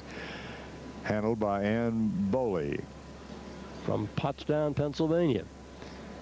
Owned by John and Mildred McNeil and by Ann Boley. The Pooley, incidentally, this is very unusual. The Pooley is almost 9 years old, believe it or not. Will be in March. That's really old to be doing this and be in the winning the group and being in the Best in Show ring. Wouldn't you say so, Joe? I would say so. Wonder how many times he's been bathed for 2 hours. Takes a couple hours to bathe him, and then 6 hours to dry him. This is a typical movement and a typical excellent movement on the Pooley. You see, in spite of all that coat, you can actually see underneath him as he bounces along the ground. And this is one of the Hungarian sheep herding dogs. He's been the #1 Pooley since 1984. All-time Best in Show records for Pulick, which is the plural for Puley. And what is his nickname? His nickname, Kermit. Kermit. And why Kermit? Because Ann Boley said he was named after Kermit the Frog. He has all sorts of good luck toy frogs with him. She won some of the special shows with this dog, some of the special shows that are shown, given around the country. I forget just which ones they were, but I'm sure she did. Did she mention that to you at all? Didn't speak to her about the past, but you can find it to me. He's got a favorite dish he likes. He likes hot dogs. And now we go to the pug that we just saw win the toy group. This is champion Rowell's Solo Moon Rising, shown by Linda Rowell.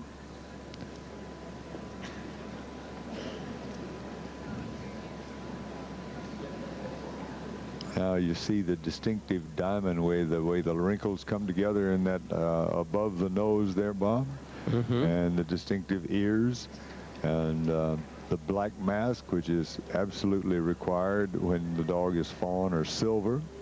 You can also have solid blacks in this dog, but this seems to be the most popular color.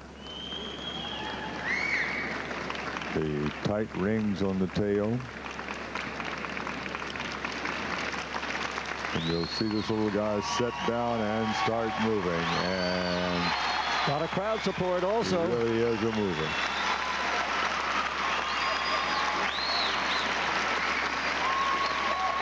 Looks like a little determined dog, isn't it? He knows where he's going. You bet. Well, there's some great, all these dogs are just great. You know, each dog has brought his own good luck piece or its own plaything with him. I hope Sue Natoli's watching this in California. She rescues the pugs that seem to be neglected by owners and gives them such good homes and sees that they get such good care. That's something that is going on in all the breeds now. People really take care of their breeds. Well, I'd say up to this point, as far as the audience goes, I'd say it's pretty well divided with these 7 group winners. Your applause meter indicates that. My applause meter indicates that. And you said that it has no effect. Except that it's good mental therapy to unleash your emotional feelings about how you feel, right? I have a feeling that Mrs. Yes, that's right. It helps the audience, but I'm not sure it helps the judging. Or the judge do the judging. What you think? Yeah. Roger's egging him on there, and I don't think he really has to. And well, she has a little smile when she came over. She heard Mrs. Freeman heard the announcement. So she speak a little louder now over the crowd. Everybody's straining them out to make sure they get all the instructions right. Right. You don't want to get off at the wrong angle here. It'd be hard to applaud for your winner, and she's looking at another dog, your favorite, and she's looking at another dog. Yeah, she's taking them around one at a time. And there goes the pointer. So Roger Carris just said, now's the time. So let's see how the applause meter goes right now. Here goes Pat Craig with the Norwegian Elkhound. These handlers look to be in great shape, too. I tell you, it's a real contest. Well, it's thrown up a little bit here. Applause.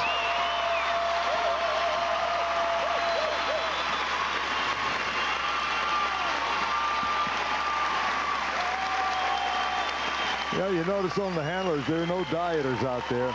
No, they're trim. And the standard poodle. The stewards, by the way, Mr. Herman J. Bound, Chisholm, and Mr. Chester F. Collier, who she congratulated for what they've done here with this excellent show this year. And the pug getting just in. Mr. Chisholm is the president of the Westminster Kennel Club, and Chet Collier is the show chairman. And now we're getting close to that big moment. Well, she backed off a few minutes. She got Mr. Collier's attention and Mr. Chisholm. Mr. Chisholm, the president of the Westminster Kennel Club, is on what you're looking at on your right there, and Mr. Collier is on the left, and Mrs. Freeman is in the middle, and unless she's playing a trick on them, they now know who Best in Show is. Now, come on, Joe. You can read that writing. No, sir. I can't. You can't read that writing? She may not even be writing the name of the dog. She just may be signing her name now, and she's going to write the name of the dog later. But would you like me to reveal exactly what she's writing there? What'd she say? No, I want to keep the suspense going. Oh. I have. just put it underneath there, Bob, and we'll see. I wouldn't dare. Let's do that. You do that, and I'll do it over here, okay? Joe, you're more daring than I am.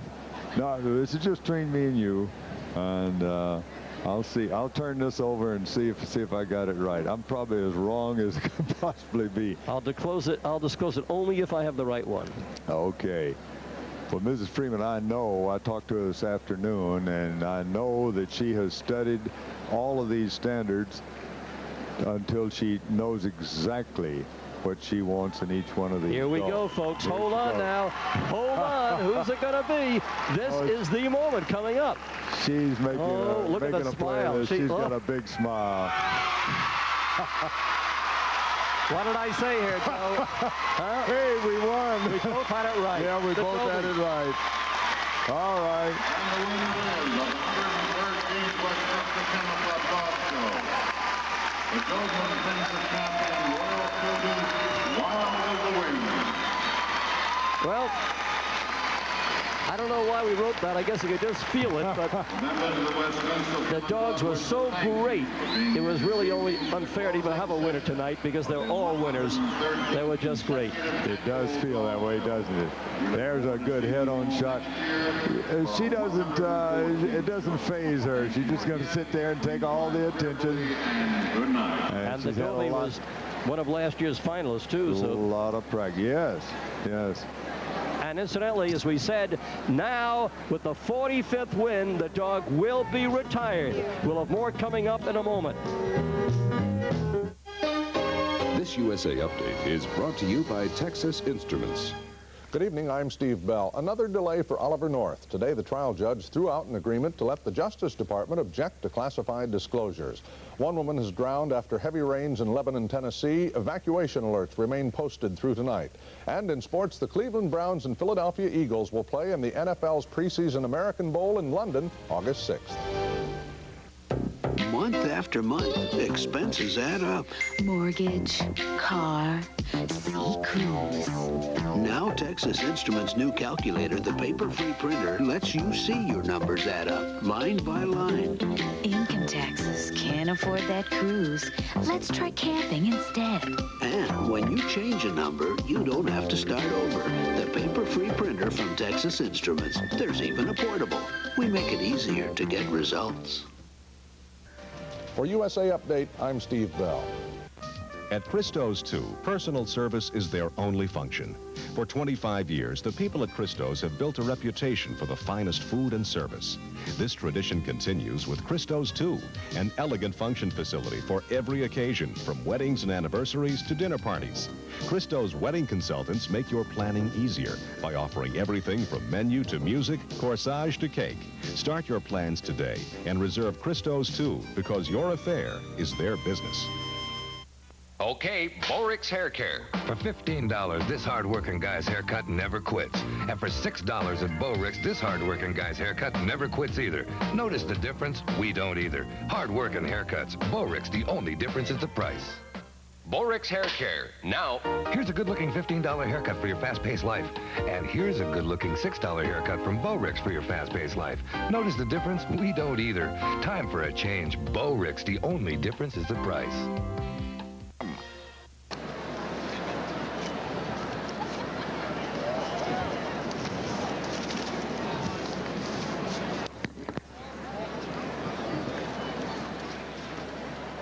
And the posing goes on, and the photographers and the press all getting their quotes and their pictures. Indy named top dog this past year by earning more points than any other dog competing in American Kennel Club license shows in '88.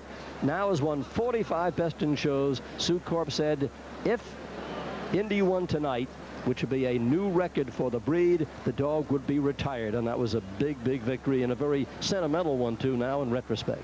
It really was, Bob. And this dog has had so much experience. Look at her sitting there posing for the photographers. You know she's hot. She's been running around the ring. She knows better than to even open her mouth. Andy said, keep your mouth closed so we can get a good picture, and she does it. She's a fabulous dog and quite a story. And this dog lives, as we said, in the house, not a kennel dog. Some years ago, there was a little concern because the dog was stuck under the deck. They had to remove the deck to get her out, but she's gone on to victory. We'll have more in a moment. Yo, Dexter, you want some special grub? Okay, let's add the amount of protein in this steak, carbohydrates like in this tater, all together with some ground yellow corn. All this nutrition sound tasty? Well, it's all here in Purina Dog Chow. All the nutrition you need, all the taste you want. With Purina Dog Chow, I add but one thing. Come here, boy. Right, Dexter? Good boy. That's my dog. Showtime is blowing away the competition.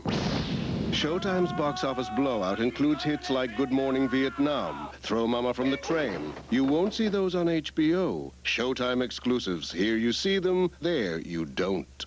Mary Lou Maloney wants to be the prom queen all over again. No! Hello, Mary Lou. Prom Night 2 on USA tomorrow at 9, 8 Central. You're watching USA, cable's entertainment network. Masterpiece Theater presents Christabel, the true story of a young Englishwoman who discovers that her German husband is involved in a plot to assassinate Hitler. The question is no longer when, it is how. He's in prison, Frau Doctor. What for? Did he say what for? High treason. Dennis Potter's gripping production of Christabel, this week on Masterpiece Theater. Christabel premieres Sunday night at 9 on WGBH Channel 2. I went down to the out to the other day. Get me some red cares, get me some tea, some CDs and music, and all for the lowest prices too. They got you rock and roll all over the place. They got you jazz artists in your face. They got all the music that you can use, and all for the lowest prices too. Check it out. Check it out. Welcome to Karen's for People and Pets, an Upper East Side beauty salon for pets, something to match for your pooch and for your owner. For here we have today, we have wonderful beds that we make, clothes, sweaters, leashes, collars, pet jewelry, lots of wonderful things that everybody can buy for themselves and for their pets. And we also do pet grooming for dogs and for cats. We'd like to show you our models today who are wearing fashions that match with their mothers. Here we have Kathy with Lisa Gertz wearing matching Chanel-like sweaters. They're burgundy with hunter green trim, 100% wool and hand knit, trimmed in brass buttons. Here's Mary Jane and Alice P. Weisskopf. Alice is wearing a Kiss sweater made to order in cashmere or available in 100% wool. Here we have Cynthia Colby, the wonderful designer of Spunky Favorites, and my little pooch, Racy Thompson, wearing matching sweaters and matching people and pet jewelry, as you can see. Here we have Evelyn with Georgina Lucinda Golightly Zinzer. They are wearing the Fortune 500 multicolored geometric sweater with their matching little Chanel pins on both of them, which is, all of this is 100% wool and hand knit sweater. Great for a ski weekend. Here we have Jim Summers sewing some more of the things that are available in our store, and Racy Thompson is wearing a black velvet Angola May evening dress that is silk lined so that it can be worn indoors if somebody's having a party in their house, a dinner or an occasion, so the pooch doesn't get hot. Now for those April showers, Missy Gertz is wearing a French vinyl black and white polka dot raincoat available with pile lining for the cold days or parachute lining which is waterproof for those warmer spring days and into summer. And here's Alice P. Weisskopf wearing a Glen plaid coat, pile lined for a cold winter day. And James' coat seems to match also. Out for a nice walk on Madison Avenue. Achieving the proper match between dog and owner, in style that is the big objective, as fashion goes to the dogs and their owners too. It's share and share alike. We both love clothes, and we love to coordinate our outfits. First of all, it's fun, and I like when she looks good. I like to feel good. I have one son in college, one on his way, and at least she doesn't ask me to drive the car and come in at 4 o'clock in the morning, so she deserves it. Well, I'm all for putting on the dog. I think that we love our pets and we feed them well, we give them shelter. Why not dress them beautifully as well? And now let's go to the winner and Roger Carris. Roger?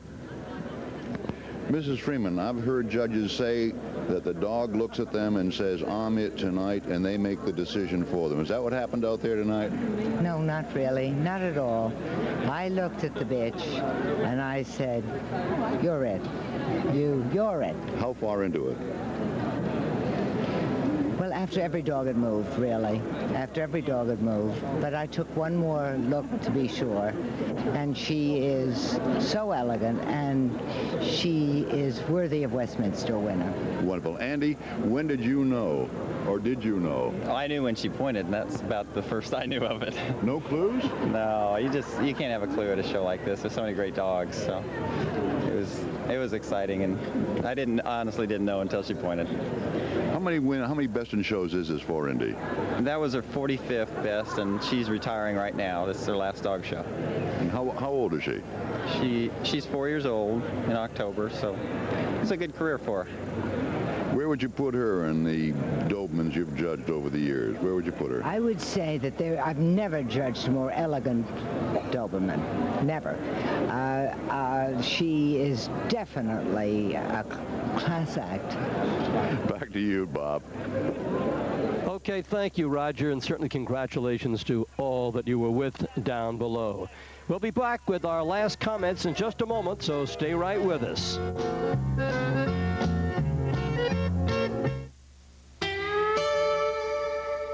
When I say I'm going to be a cowboy, Dad laughs. But Mom knows I'm serious. She says, think about engineering or medicine. But I already have the horse. Every Sunday morning, I go riding till breakfast is ready. Sundays, Mom makes a big breakfast with steak and eggs and a whole bunch of all-righted hash browns. I told Mom that all-righted hash browns are perfect for cowboys. She said they're pretty good for doctors and bankers, too. Last week, us Fritos rustlers came upon a whole new breed, ranch Fritos. They looked real wild, but they was actually sort of mild. Shoot, one even let Luke pet it. These wild and mild ranch Fritos have a creamy ranch flavor. No Fritos rustler can resist. But keep that under your hat, partner. New wild and mild ranch flavor Fritos corn chips. Rustle up some. You'd think anyone who'd spend £1 million on a house would pave the drive. Quite.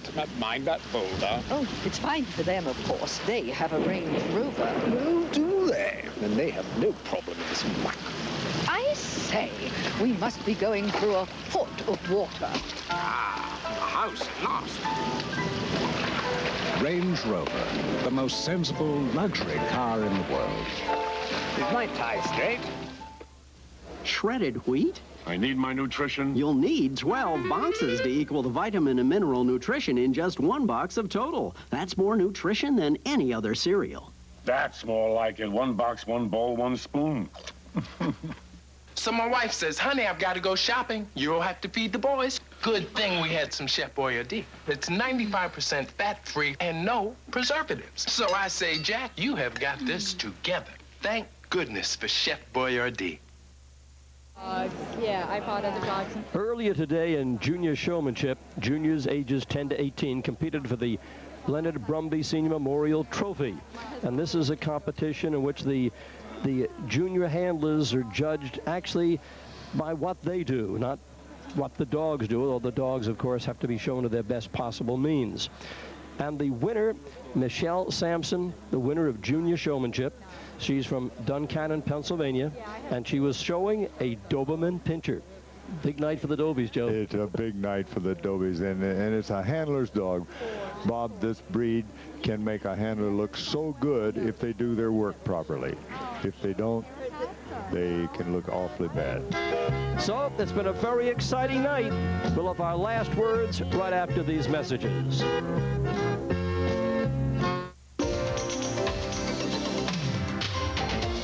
You're watching USA, Cable's entertainment network. At Christo's, too, personal service is their only function. For 25 years, the people at Christo's have built a reputation for the finest food and service. This tradition continues with Christo's, too, an elegant function facility for every occasion, from weddings and anniversaries to dinner parties. Christo's wedding consultants make your planning easier by offering everything from menu to music, corsage to cake. Start your plans today and reserve Christo's, too, because your affair is their business.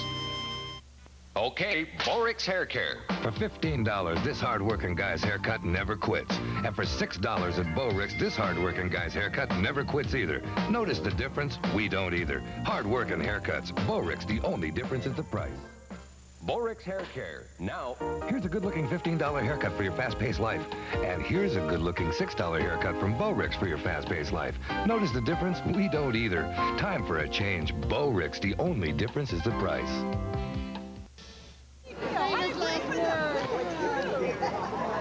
So the excitement is over and the winner has now been crowned. And for Joe Tacker and Roger Carris, I'm Bob Wolff. We certainly hope you enjoyed the evening. It was a thriller in every way, finally crowned by the selection by Mrs. Freeman. Right now, the scribes will be writing about it, photographers still taking their pictures, and of course the word is being flashed out not only across the country but around the world. We'd like you to watch some of those who work so hard to make this all possible.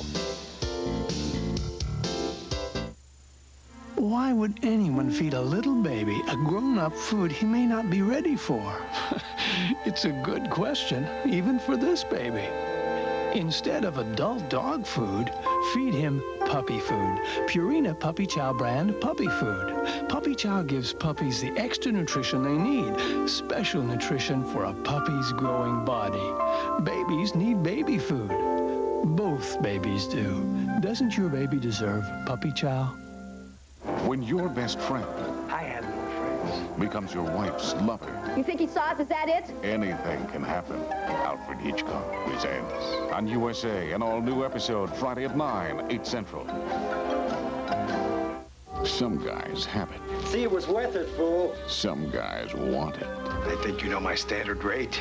Some guys die for it. Made its way through the gutter. The Hitchhiker on USA, Saturday at 10. They can. I can't. You have to. I can't. You have to. I can't. Solve crime. We solved it. Diamonds. On USA, Saturday at 6, 5 Central. You know, you don't have to be a rocket scientist to appreciate some films, and two of those films are Up the Academy and, of course, Caveman, Ringo Starr and Barbara Bach. I'm Gilbert Godfrey. This is USA Up All Night. USA Up All Night. Saturday at 11, 10 Central. When this man talks, people should listen. Philip Marlowe, Private Eye, on USA, Sundays at 10. It's the ultimate face-off. The champions of the WWF go nose-to-nose, head-to-head, but they don't see eye-to-eye in the most dastardly debate ever. Who's debating who? We can't say. Find out by watching this WWF primetime special, Face to Face on USA. February 20th at 8, 7 Central. Face it. The heat. Turn that up. The danger. You're busted, pal. The excitement. It's beautiful. Miami Vice on USA, weeknights at 7 and 11. Blunt. I don't stay on cases when I'm not told the facts. Smart. I'm nobody's husband. I'm a PI. Funny. Did you apply to Sacramento for your license, or do you classify this thing as personal jewelry? Sexy. I can't disagree with you. Tough. Blow that thing again, and I'll wrap it around your neck. Some guys have it all. You could be right. Month after month, expenses add up. Mortgage, car, sea cruise. Now Texas Instruments' new calculator, the paper-free printer, lets you see your numbers add up, line by line. Income taxes, can't afford that cruise. Let's try camping instead. And when you change a number, you don't have to start over. The paper-free printer from Texas Instruments. There's even a portable. We make it easier to get results. Potential to create a champion. Pro Plan, an intelligent new choice that helps your pet achieve maximum potential. Pro Plan, when you want a super premium dog and cat food, when you need research-proven ingredients, Pro Plan provides chicken and a nutrient balance that results in high digestibility and palatability. When you want potential to stand apart from others, there is an intelligent new choice. Pro Plan brand pet foods, a new standard in dog and cat food nutrition. Potential to create a champion. I had a perfectly fine life until you barged in on me. I didn't barge in on you. I surprised you. My Sister Sam on USA, Saturday and Sunday. Don't forget to dance. Don't forget to party on Dance Party USA. weekdays at 5. Ladies, look out, because Sonny is back in town. Oh, Jimmy Walker's Bustin' Loose. What's wrong with this thing? On USA, Saturdays at 4.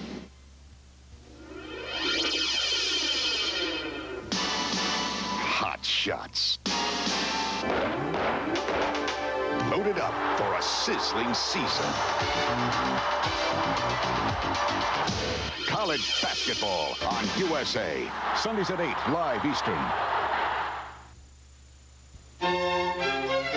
USA's coverage of the Westminster Kennel Club Dog Show has been brought to you by Purina Pro Plan brand pet food, the only pet food line made with chicken as a top ingredient. The executive producer for USA's coverage of the Westminster Kennel Club Dog Show is Gordon Beck. Coordinating producer, Garland Simon. Producer, Philip Oler. This has been a presentation of USA Sports in association with Madison Square Garden Network.